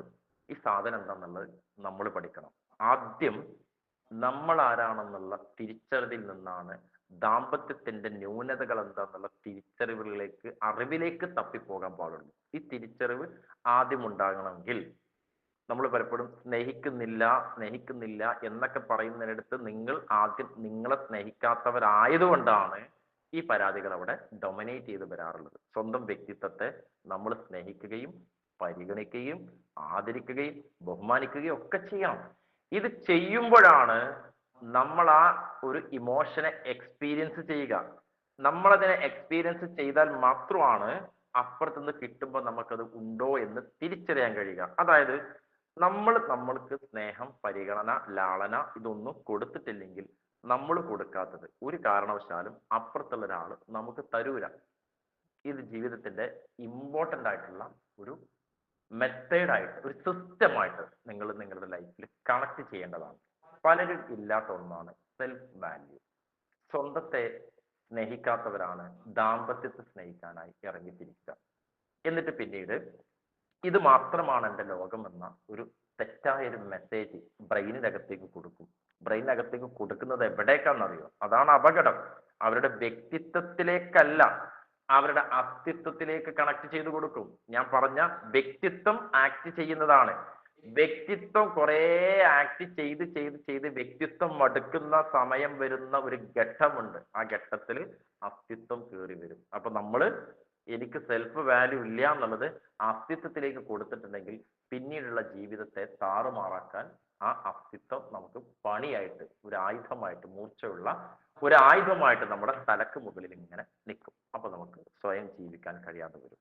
നമ്മൾ ഒരുപാട് കാര്യങ്ങളെ നമ്മൾ ഇഷ്ടപ്പെടണം, ഒരുപാട് കാര്യങ്ങളെ നമ്മൾ എക്സ്പീരിയൻസ് ചെയ്യണം. അങ്ങനെ ഒരുപാട് കാര്യങ്ങളെ എക്സ്പീരിയൻസ് ചെയ്യുന്നതിൽ ഒന്നായിട്ട് അങ്ങനെയാണ് നമ്മൾ ദാമ്പത്യത്തെ കണക്ട് ചെയ്യേണ്ടത്. അപ്പൊ ചോദിക്കും, ഗൗരവപരമായിട്ട് കാണേണ്ട, ഗൗരവപരമായിട്ടുള്ള കാര്യങ്ങളിൽ ഒന്ന് അല്ലാതെ എൻ്റെ പങ്കാളി മാത്രമാണ് എനിക്കെല്ലാം. അവിടെ എന്തെങ്കിലും ഒരു ചെറുതായിട്ടൊരു ഒരു അലോസരപ്പെടുത്തലുകൾ സംഭവിച്ചു കഴിഞ്ഞാൽ ഞാനെന്ന വ്യക്തി ഇല്ലാണ്ടായി എന്ന് പറയുമ്പോൾ അവരെന്ന ആ വ്യക്തിത്വമാണ് അവിടെ നഷ്ടപ്പെടുന്നത്. അപ്പോഴും അവന്റെ അസ്തിത്വത്തെ അവൻ ശ്രദ്ധിക്കാതെ പോവുകയാണ്. അതുവരെയും ജീവിച്ച ഒരു അസ്തിത്വം ഉണ്ടായിരുന്നു. ഇവിടെ നമ്മളെ തിരിച്ചറിയാതെ പോകുന്നു. നമ്മളെ സ്നേഹിക്കാതെയും നമുക്ക് വേണ്ടി നമ്മൾ ഇഷ്ടങ്ങൾ കൊടുക്കാതെയും നമുക്ക് യാതൊരു തരത്തിലുള്ള സന്തോഷവും ജീവിതത്തിൽ വരില്ല. മുമ്പത്തെ കാലങ്ങളിൽ ആമാശയത്തിന് വേണ്ടിയിട്ടുള്ള പോരാട്ടങ്ങളായിരുന്നു, വയറ് നിറക്കാനുള്ള പോരാട്ടങ്ങൾ. ഇപ്പം ആശയത്തിന് വേണ്ടി പോരാടുന്നത് വയറ് നിറഞ്ഞു.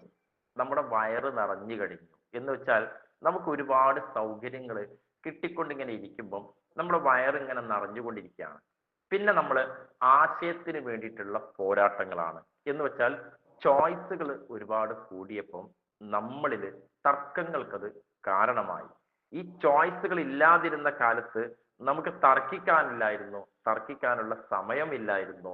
തർക്കത്തിന് വേണ്ടി അടുത്തൊരു ചോയ്സ് തിരഞ്ഞെടുക്കാനുള്ള ഒരു ചോയ്സും ഇല്ലാത്ത ആ കാലഘട്ടത്തെ മനുഷ്യന്റെ ബ്രെയിന് തന്നെയാണ് ഇപ്പോഴും അതിന്റെ ബാക്കി പത്രമായിട്ട് ഇവിടെ കിടക്കുന്നത്.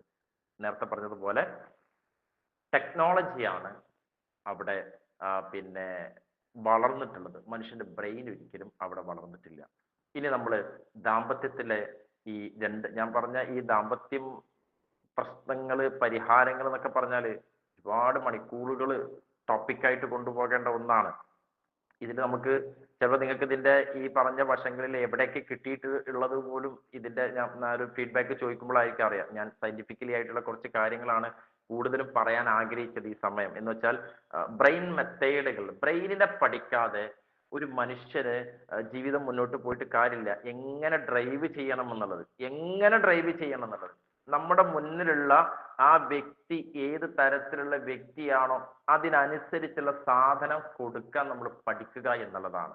അവരിലേക്ക് കണക്ട് ആകുന്ന ഒരു മോഡുണ്ട്. എന്ന് വെച്ചാൽ ഈ റൗണ്ടിൽ തിരിഞ്ഞുകൊണ്ടിരിക്കുന്ന യന്ത്ര ഊഞ്ഞാലിനെ നീളത്തിൽ പിന്നെ ഓടിക്കൊണ്ടിരിക്കുന്ന ആ തോണി പോലെയുള്ള സാധനവുമായിട്ട് കണക്ട് ചെയ്ത് ഇതുപോലെ ആകണമെന്ന് വാശി പിടിക്കുമ്പോഴാണ് ദാമ്പത്യ ജീവിതം പരാജയപ്പെടാറുള്ളത്. അതൊരു മെക്കാനിസമാണ്. അവരുടെ ബ്രെയിനിൽ ഉണ്ടാക്കിയിട്ടുള്ള പ്രോഗ്രാമും ചിപ്പുകളൊക്കെ നിങ്ങൾക്ക് കിട്ടിയ സ്ഥലത്ത് നിന്ന് കിട്ടിയതേ അല്ലാത്തത് കൊണ്ട് തീർത്തും വ്യത്യസ്തമാണ്. അവർക്ക് കണക്ട് ആകുന്നത് ഏത് തരമാണ് നിങ്ങളുടെ പങ്കാളിയുടെ ലാംഗ്വേജ് മനസ്സിലാക്കുക. ഈ ലാംഗ്വേജ് തിരിച്ചറിയുക എന്നതാണ്. ചിലർക്ക് ഉണ്ടാകും കയ്യിലൊക്കെ പിടിച്ച് ഇങ്ങനെ തോളൊക്കെ കൈയിട്ട് കെട്ടിപ്പിടിച്ച് നീ നല്ല പിന്നെ സുന്ദരിയാണ്, നിന്നെ കാണാൻ ഭംഗിയാണ് എന്ന് പറഞ്ഞത് കേൾക്കാൻ ആഗ്രഹിക്കുന്ന പിന്നെ ഭാര്യമാരുണ്ടാകാറുണ്ട്. ചിലർക്ക് ഗിഫ്റ്റുകൾ സർപ്രൈസ് കൊടുക്കുമ്പോൾ ഭയങ്കരമായിട്ട് സന്തോഷിക്കുന്ന ആളുകൾ ഉണ്ടാവാറുണ്ട്. ചിലർക്ക് സംസാരിക്കുന്നത് ഇങ്ങനെ കേട്ടിരിക്കുക, അവർക്ക് വാല്യൂ കൊടുക്കുക, ഇങ്ങനെ ആഗ്രഹിക്കുന്ന ആളുകളുണ്ട്. ഇതിൽ ഏതാണ് നമ്മളുടെ ഒരു ലവ് ലാംഗ്വേജ് എന്നുള്ളത് നമ്മൾ തിരിച്ചറിഞ്ഞത്. അത് നേരെ തിരിച്ച് അങ്ങോട്ടും ഇങ്ങോട്ടും മാറ്റി കൊടുത്തിട്ട് കാര്യമില്ല, അതവിടെ കണക്ട് ആകൂല. ഇങ്ങനെ ഭാഷ മനസ്സിലാക്കാത്തതാണ് ദാമ്പത്യ ജീവിതത്തിന്റെ പ്രധാന വില്ലനിലേക്ക് എത്താറുള്ളത്. ഈ ഭാഷ മനസ്സിലാക്കാത്തതിന്റെ കാരണം നമ്മൾ നല്ലൊരു കേൾവിക്കാരനായിട്ട് അവിടെ ഇരിക്കാറില്ല എന്നുള്ളതാണ്. വാല്യൂ കൊടുക്കുക, പറയുന്ന വാക്കുകൾക്ക് വാല്യൂ കൊടുക്കാതിരിക്കുമ്പോൾ തീർച്ചയായിട്ടും ദമ്പതിക്കുള്ളിൽ സംസാരങ്ങൾ കുറയും. എന്തെങ്കിലും ഒരു പ്രയാസം, ഒരു സങ്കടം പറയാനായിട്ട് തന്റെ പങ്കാളി വരുമ്പോൾ, ഭാര്യയോ ഭർത്താവോ വരുന്ന സമയത്ത് ഇതൊക്കെ നിന്റെ തോന്നലാണെന്ന് പോലും പറഞ്ഞാൽ ആ സംഭവങ്ങൾക്ക് അത്രയും ഉള്ള ഇമോഷനുകൾക്ക് നമ്മൾ വാല്യൂ കൊടുക്കാതിരിക്കുകയാണ്. കാരണം ഒരാൾ ഒരു കാര്യം ഷെയർ ചെയ്യാന്ന് വെച്ചാൽ അത്രയും ബുദ്ധിമുട്ടുകളിലൂടെ കടന്നു പോയ ഘട്ടങ്ങൾക്ക് ശേഷമായിരിക്കും ഇത് കേൾക്കുന്ന ആൾ പറയാണ് നിന്റെ തോന്നലാണെന്ന് പറഞ്ഞാൽ പോലും ഞാനെന്ന വ്യക്തി പറഞ്ഞ വാക്കുകൾക്ക് അവിടെ വാല്യൂ തന്നില്ല, എന്നെ അതിനെ അഡ്രസ്സ് ചെയ്യില്ല എന്ന് പറയുന്നു. അത് വീണ്ടും വീണ്ടും തുടർന്നു കൊണ്ടിരിക്കുമ്പോൾ ഈ പറയുന്ന വ്യക്തി ഇപ്പുറത്തുള്ള ആളോട് പിന്നെ കാര്യങ്ങൾ പറയാത്തവരായിട്ട് മാറും എന്ന് വെച്ചാൽ ഇയാളോട് പറഞ്ഞാൽ, ഈ വ്യക്തിയോട് പറഞ്ഞാൽ എനിക്ക് കിട്ടുന്ന മറുപടി ഇതാണ്, അതുകൊണ്ട് ഞാൻ പറയുന്നില്ല. പറയാത്തവരായിട്ട് മാറുമ്പോൾ അവരിൽ സംസാരങ്ങൾ ഇല്ലാതാകും. ഇനി പറഞ്ഞു തുടങ്ങുമ്പോഴോ മുൻവിധികളോടെ ആയിരിക്കും അതിനെ കാണുകയും കേൾക്കുകയും ചെയ്യുക. അപ്പൊ നമ്മൾ ഏറ്റവും നല്ല മനോഹരമായ സംസാരങ്ങൾ നമ്മളിലേക്ക് കൊണ്ടുവരിക എന്നതാണ് ഒന്നാമത്തെ കാര്യം. മനസ്സിലാക്കേണ്ടത് നിങ്ങളുടെയൊക്കെ ബ്രെയിനിനകത്ത്, നിങ്ങളുടെ ഭാര്യാഭർത്തൃ ബന്ധത്തില് നിങ്ങൾ ഓടിയിട്ടുള്ള കുറച്ച് കാലഘട്ടങ്ങളിൽ ഒരുപാട് ഡാറ്റകൾ നിങ്ങൾ കൊടുത്തിട്ടുണ്ട്. അത് സന്തോഷകരമായതും മനോഹരമായതും യാത്രകളും മറ്റുള്ള മൊമെന്റുകളും. ഈ ഡാറ്റകൾക്കകത്ത് നിന്നാണ് ഇപ്പോഴും നിങ്ങളുടെ ബിഹേവിയറൽ പാറ്റേൺ വർക്ക് ചെയ്തുകൊണ്ടിരിക്കുന്നത്. ഇതിങ്ങനെ വർക്ക് ചെയ്ത് ചെയ്ത് ചെയ്ത് ഒരേ ഡാറ്റക്ക് അകത്ത് നിന്ന് മാത്രം നമ്മളെ ഇമോഷനുകളെ എക്സ്പ്രസ് ചെയ്യാനായിട്ട് നമ്മളിങ്ങനെ ഒരുമ്പെട്ട് നിൽക്കുമ്പോൾ ഇതിൽ നിന്ന് മാത്രം എക്സ്പ്രസ് ചെയ്ത് ചെയ്ത് അതിന്റെ വീര്യം കുറയുന്ന ഒരു അവസ്ഥ വരും. വീര്യം കുറയുമ്പോൾ നമ്മുടെ ബിഹേവിയറൽ പാറ്റേൺ മാറും.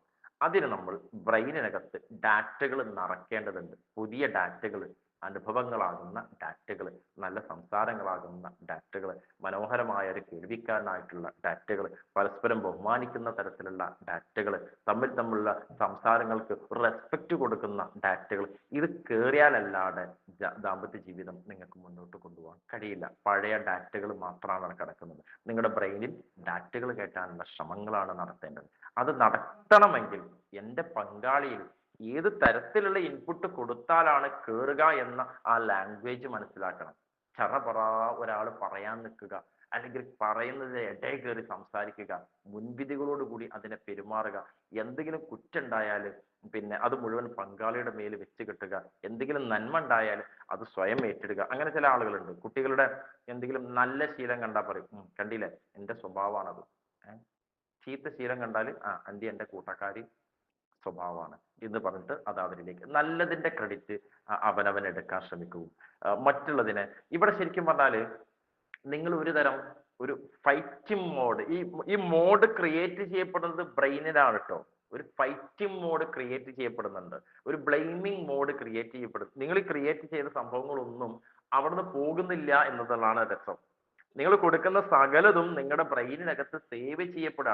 അപ്പൊ നിങ്ങൾ പുതിയതായിട്ടൊരു കാര്യം ചെയ്യാനായിട്ട് ഇറങ്ങുമ്പോൾ ഈ പഴയതിൽ നിന്നുള്ള സാധനം ഇങ്ങോട്ട് കയറി അടിക്കും. അവിടെ ഞാൻ ഈ പറഞ്ഞ മുൻവിധികളും സാധനങ്ങളായിട്ട് പിന്നീട് അത് മാറാറുള്ളത്. എനിക്കറിയാം നിങ്ങൾ അഭിനയിക്കുകയാണ്, അല്ലെങ്കിൽ അങ്ങനെ കാണിക്കുക, ഇങ്ങനെ കാണിക്കുകയാണ് എന്നൊക്കെ പറഞ്ഞിട്ട് നമ്മളെ അതിങ്ങനെ ഒരു മോശം അവസ്ഥയിലേക്ക് കൊണ്ടുപോയിക്കൊണ്ടിരിക്കും. ആ ബ്രെയിനിനകത്ത് പുതിയ ഡാറ്റകൾ, ഇൻഫർമേഷനുകൾ നിങ്ങൾ കയറ്റാത്തിടത്തോളം അതിന് വേണ്ടത് എന്താ? നല്ല അറിവുകൾ. എങ്ങനെ പെരുമാറണം എന്നുള്ളതാണ്. ഒരു വഴക്ക് കൂടിയാൽ അതിലേക്ക് ആരെങ്കിലൊക്കെ വലിച്ചു കൊണ്ടുവരാം, ആരെങ്കിലും പറയുന്നത് കേൾക്കുക, എല്ലാരെയും ഇടപെടുത്താൻ ശ്രമം കൊടുക്കുക, എല്ലാരെയും ഇടപെടുത്താനുള്ള സ്പേസ് ഇട്ട് കൊടുക്കുക. എന്നിട്ട് മൂന്നാമൻ കയറിയിട്ട് അവൻ അറിയുന്ന പലതും അതിനകത്ത് പറയുന്നു, എന്നിട്ട് വഴക്കിനെ ഒരു സൊല്യൂഷൻ ആക്കി വിടുന്നു. അത് നമ്മൾ സ്വീകരിക്കുന്നു. ഇവിടെ മനസ്സിലാക്കേണ്ടത്, നിങ്ങൾ ഈ കൊണ്ടുവന്ന മൂന്നാമന് ഈ വഴക്കിനെ കുറിച്ച് പറയാനോ ഇതിനെക്കുറിച്ച് പഠിച്ചിട്ടുള്ള ആധികാരികമായിട്ടുള്ള ഒരു ഇൻഫർമേഷനും സൊല്യൂഷൻ നിങ്ങൾക്ക് തരാനോ ഉള്ള കാപ്പബിലിറ്റി ഉള്ള ഒരാളാണോ നോക്കണം.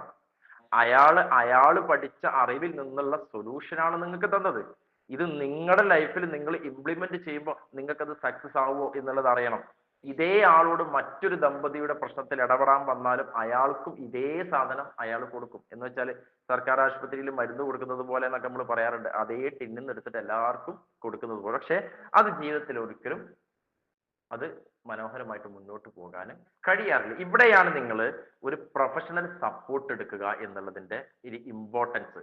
നമ്മൾ ശാരീരികമായ പ്രശ്നങ്ങളൊക്കെ വന്നു കഴിഞ്ഞാൽ നമ്മൾ ആശുപത്രിയിൽ പോകും, എല്ലാത്തിനും പോകും, എല്ലാ കാര്യങ്ങൾക്കും നമ്മൾ പോകും. കണ്ണിന് പ്രശ്നം വന്നാൽ, പല്ലിന് പ്രശ്നം വന്നാൽ, കണ്ണിന് പ്രശ്നം വന്നാൽ നമ്മൾ പല്ല് ഡോക്ടറെ അടുത്ത് പോകൂല, പല്ലിന് പ്രശ്നം വന്നാൽ കണ്ണ് ഡോക്ടറെ അടുത്തും പോകൂല. അത് അവർക്ക് അറിയില്ല എന്നറിയും, അതൊരു കൃത്യമായ ആളെടുത്തേ പോകുള്ളൂ. പക്ഷെ നമ്മുടെ ദാമ്പത്യ ജീവിതത്തിൽ ഒരു പ്രശ്നം ഉണ്ടായാൽ സകലരെടുത്തു നിന്നുള്ള അഭിപ്രായങ്ങളും മുറിവൈദ്യം നമ്മൾ സ്വീകരിക്കും. അത് നമ്മുടെ ദാമ്പത്യ പ്രശ്നത്തെ വലുതാക്കാൻ കാരണമാകാറുണ്ട്. അറിവില്ലാത്തതാണ് പ്രശ്നം. തന്റെ വ്യക്തി, തന്റെ കൂടെയുള്ള ഇണ എന്തുകൊണ്ട് ഇങ്ങനെ പെരുമാറുന്നു, ആ അറിവിനെ കളക്ട് ചെയ്യാൻ ശ്രമിക്കണം. ഇതിനെ മാറ്റം വരുത്താൻ ഞാൻ എവിടെ കൊണ്ടുപോകണം, അവിടെ എന്നിലാണോ മാറ്റം കൊണ്ടുവരേണ്ടത്, ഇവിടെയാണോ പ്രശ്നം, ഇത് തിരിച്ചറിയുക എന്നതാണ് ഒന്നാമത്തെ വിജയം. ദാമ്പത്യ ജീവിതത്തിന്റെ തർക്കങ്ങൾക്കുള്ള പരിഹാരത്തിന്റെ ഒന്നാമത്തെ വിജയം കിട്ടുന്നത് ഈ പ്രശ്നം എന്താണെന്നുള്ളത്, ആരിലാണെന്നുള്ളത് മനസ്സിലാക്കിയെടുക്കുക എന്നുള്ളത്. പലപ്പോഴായിട്ട് നമ്മൾ ഇങ്ങനെ വിരൽ ചൂണ്ടാൻ മാത്രമാണ് ഇതിനെ ഉപയോഗിക്കാൻ. ഇങ്ങനെ വിരൽ ചൂണ്ടുമ്പോൾ ഒരു കുഴപ്പം, 3 എണ്ണം തന്നെ ചൂണ്ടുന്നുണ്ട്. നിങ്ങൾ ദമ്പതികൾക്കിടയിൽ നിങ്ങൾ രസകരമായിട്ട് ചെയ്യാൻ പറ്റിയ ഒന്നാണ്, വാട്സപ്പിൽ മെസ്സേജ് ചെയ്യാം, അല്ലെങ്കിൽ പറയണ്ട, എഴുതി കൊടുക്കാം, 3 കാര്യം ചോദിക്കാം. ആ ദമ്പതിയിലെ തന്റെ പാർട്ട്ണർ അത് ഫില്ല് ചെയ്യട്ടെ. ഒന്നാമത്തെ കാര്യം, എന്നിൽ നിങ്ങൾക്ക് ഏറ്റവും ഇഷ്ടമുള്ള ഒരു കാര്യം എന്താണ്? ഭാര്യ ഭർത്താവിന് അയക്കേണ്ട മെസ്സേജ്, ഭർത്താവ് ഭാര്യയ്ക്കും അയക്കേണ്ട മെസ്സേജ് കേട്ടോ. എന്നിൽ ഏറ്റവും കൂടുതൽ ഇഷ്ടമുള്ള ഒരു കാര്യം എന്താണ്? രണ്ടാമത്തത്, എന്നിൽ ഇനി ആഡ് ചെയ്താൽ നിങ്ങൾക്ക് ഇഷ്ടമുള്ള ഒരു കാര്യം എന്താണ്? മൂന്നാമത്തത്, എന്നിൽ നിങ്ങൾക്ക് ഒട്ടും ഇഷ്ടമില്ലാത്ത, നിർബന്ധമായിട്ടും എന്നിൽ നിന്നും മാറ്റേണ്ട ഒരു കാര്യം എന്താണ്? ഇതിന് ഭർത്താവ് അങ്ങോട്ട് മെസ്സേജ് അയക്കും, ഭാര്യ അത് ഫില്ല് ചെയ്ത് ഇങ്ങോട്ട് ഇട്ട് കൊടുക്കട്ടെ, ഭർത്താവ് ഭാര്യക്ക് ഇങ്ങോട്ട് തിരിച്ചു ഇട്ട് കൊടുക്കട്ടെ. എന്നിട്ട് ആ സ്വന്തം കിട്ടിയിട്ടുള്ള സാധനം ഉണ്ട്, ഭർത്താവ് ഭാര്യയോട് ചോദിച്ചപ്പം ഭാര്യ മറുപടി കൊടുത്തിട്ടുണ്ട്, കിട്ടിയിട്ടുള്ള ലിസ്റ്റ് ഉണ്ട്, ആ ലിസ്റ്റിൽ മാത്രം വർക്ക് ചെയ്യുക. അവനവനെ വർക്ക് ചെയ്യുക, സ്വന്തത്തെ വർക്ക് ചെയ്യുക. ഇപ്പുറത്തേക്ക് വിരൽ ചൂണ്ടാതെ ഒരു 3 മാസം ഇതിനു വേണ്ടിയിട്ടുള്ള ഒരു വർക്കിങ്ങിലേക്ക് പോയിട്ട് ആ വർക്കും കഴിഞ്ഞ് തിരിച്ച് രണ്ടുപേരും ഫേസ് ടു ഫേസ് നിൽക്കുമ്പം അവർക്കുള്ളിലെ പ്രശ്നങ്ങൾ അവിടെ പരിഹരിക്കപ്പെട്ടിരിക്കും. ഇത് സൈക്കോളജിക്കലി ആയിട്ടുള്ള പ്രൂവൻഡ് ആയിട്ടുള്ള ഒരു മെത്തേഡായിരുന്നു. ഈ ഒരു മെത്തേഡിൽ ഡിവോഴ്സിലേക്ക് എത്തിയ ഒരു ഭാര്യയും ഭർത്താവും ഇപ്പോഴും മനോഹരമായിട്ട് എൻ്റെ ഒരു ക്ലയൻസ് ആയിരുന്നു, അവർ ജീവിച്ച് മുന്നോട്ട് പോയിക്കൊണ്ടിരിക്കുന്നുണ്ട്. അപ്പം നമ്മൾ മനസ്സിലാക്കേണ്ടത്, ദാമ്പത്യ ജീവിതത്തിൽ പ്രശ്നങ്ങൾ ഉണ്ടെന്ന് പറയുന്നിടത്ത് പ്രശ്നങ്ങൾ എന്നത് നമുക്ക് പരിഹരിക്കാൻ പറ്റാത്ത ഒന്നിനെയാണ് നമ്മൾ പ്രശ്നങ്ങൾ എന്ന് പറയുന്നത്. നിങ്ങളുടെ ലൈഫിലുള്ള അതേ പ്രശ്നം മറ്റൊരു കുടുംബം പരിഹരിച്ചുകൊണ്ട് മുന്നോട്ട് പോയിക്കൊണ്ടിരിക്കുന്നുണ്ടാകും. അപ്പൊ യഥാർത്ഥത്തില് പ്രശ്നങ്ങളല്ല യഥാർത്ഥ പ്രശ്നം, നമുക്ക് പരിഹരിക്കാൻ പറ്റാത്തതാണ് പ്രശ്നം. പരിഹരിക്കാൻ പറ്റാത്തതിന് കാരണം എന്താണ്? നമുക്ക് ആ മേഖലയിൽ അറിവുകളില്ല. അറിവുകൾ സമ്പാദിക്കുന്നതിന്റെ യഥാർത്ഥ ഉദ്ദേശം നമ്മൾ ഇറങ്ങുന്ന സമസ്ത മേഖലകളിലും നമുക്ക് മനോഹരമായിട്ട് മുന്നോട്ട് പോകാൻ സാധിക്കുന്ന കാര്യത്തിന് വേണ്ടിയിട്ടാണ്. ദാമ്പത്യത്തിന്റെ അറിവുകൾക്ക് നിങ്ങൾ തേടിപ്പോകുമ്പോൾ നിങ്ങൾ തീർച്ചയായിട്ടും മനസ്സിലാക്കേണ്ടത്, നിങ്ങളുടെ പങ്കാളിക്കും നിങ്ങൾക്കും ഒരു അസ്തിത്വം ഉണ്ടായിരുന്നു. ആ അസ്തിത്വത്തിൽ നിന്ന് നിങ്ങൾ വ്യക്തിത്വത്തിലേക്ക് രൂപമാറ്റം സംഭവിച്ച ഒരു സാമൂഹ്യ ജീവിയാണ്. നിങ്ങൾ തീർച്ചയായിട്ടും ന്യൂ ജനറേഷൻ ക്രിയേഷന് വേണ്ടിയിട്ടാണ് നിങ്ങൾ ദാമ്പത്യം തുടങ്ങിയിട്ടുള്ളത്. ആ ദാമ്പത്യം സുഖത്തിന് വേണ്ടിയിട്ടുള്ളതാണ്. അവിടെ അസുഖകരമായ കാര്യങ്ങൾ സംഭവിക്കുമ്പോൾ നിങ്ങൾ തമ്മിൽ അവിടെ വഴക്കുകൾ ഉണ്ടാകുന്നു. ഈ വഴക്കുകൾ എത്തുന്നതിന്റെ യഥാർത്ഥ കാരണം നിങ്ങൾ സംസാരിക്കുന്ന വിഷയങ്ങളിലല്ല, നിങ്ങളുടെ ടോണുകളിലും നിങ്ങളുടെ മുഖഭാവങ്ങളിലുമാണ് പ്രശ്നങ്ങൾ അവിടെ തുടങ്ങാറുള്ളത്. ഏറ്റവും നന്നായിട്ട് മനോഹരമായിട്ട് സംസാരിക്കാൻ ഒരു വ്യക്തിക്ക് കഴിയണമെങ്കിൽ ആദ്യം നല്ലൊരു കേൾവിക്കാരനായിട്ട് വ്യക്തി മാറേണ്ടതുണ്ട്. നമ്മുടെ ജീവിതത്തിലേക്ക് കടന്നു വന്നൊരു മനുഷ്യനെ ആദ്യം ആ മനുഷ്യനായിട്ട് അംഗീകരിക്കുക, അവർക്ക് അതിന്റെ ഒരു ബഹുമാനം കൊടുക്കുക. അവരോട് സംസാരിക്കാതിനുള്ള വിഷയങ്ങളെ നിങ്ങൾ പുതുതായിട്ട് നിങ്ങൾ ഇന്ന് ഉണ്ടാക്കുക. നിങ്ങളുടെ ബ്രെയിനിന്റെ അകത്ത് പുതിയ ഡാറ്റകൾ ഉണ്ടാക്കിയെടുക്കുക. ഞാൻ ഈ പറയുന്നതൊക്കെ ഒരു നോർമൽ ആയിട്ടുള്ള പേഴ്സണാലിറ്റിയുടെ കടന്നു പോകുന്ന ആളുകളെ കുറിച്ചാണ്. പക്ഷേ ഒരിക്കലും മാറ്റാൻ പറ്റാത്ത വ്യക്തിത്വങ്ങളും ഉണ്ടാകാറുണ്ട്. തന്റെ പങ്കാളി അങ്ങനെയാണോ എന്നതും നിങ്ങൾ തിരിച്ചറിയണം. അങ്ങനെ തിരിച്ചറിയുന്ന മുറക്ക് ഇദ്ദേഹത്തെ അല്ലെങ്കിൽ ഈ ഭാര്യയെ അല്ലെങ്കിൽ ഈ ഭർത്താവിനെ ഒരിക്കലും മാറ്റാൻ കഴിയാത്തതാണെന്ന് തിരിച്ചറിഞ്ഞ നിലയ്ക്ക് ശേഷം നിങ്ങൾ പിന്നീട് ദാമ്പത്യത്തിൽ അതിന് ശ്രമം നടത്തിയിട്ട് കാര്യമില്ല. പിന്നീട് നിങ്ങളുടെ ജീവിതം പരാജയമാണ്, പ്രശ്നങ്ങളാണ് എന്നൊക്കെ പറഞ്ഞുകൊണ്ടേ ഇരിക്കുന്നതിന് പകരം ഞാനെന്ന് വ്യക്തിയുടെ ഉയർച്ച ഉണ്ടാക്കാനുള്ള ശ്രമങ്ങളാണ് അവിടെ നടത്തേണ്ടത്. ഞാനെന്ന് വ്യക്തിത്വത്തെ വളർത്തുക. അങ്ങനെ വളർത്തിയിട്ട് മുന്നോട്ട് കൊണ്ടുപോകുമ്പോൾ നമുക്ക് ദാമ്പത്യത്തെ പരാജയത്തിന്റെ അപ്പുറത്തേക്ക് വ്യക്തിത്വത്തിന്റെ നമ്മുടെ അസ്തിത്വത്തിലേക്ക് നമ്മുടെ കളക്ഷൻസിന് ഉണ്ടാക്കിയെടുക്കാം. അവിടെ നിങ്ങൾക്ക് നിവർന്നു നിൽക്കാം.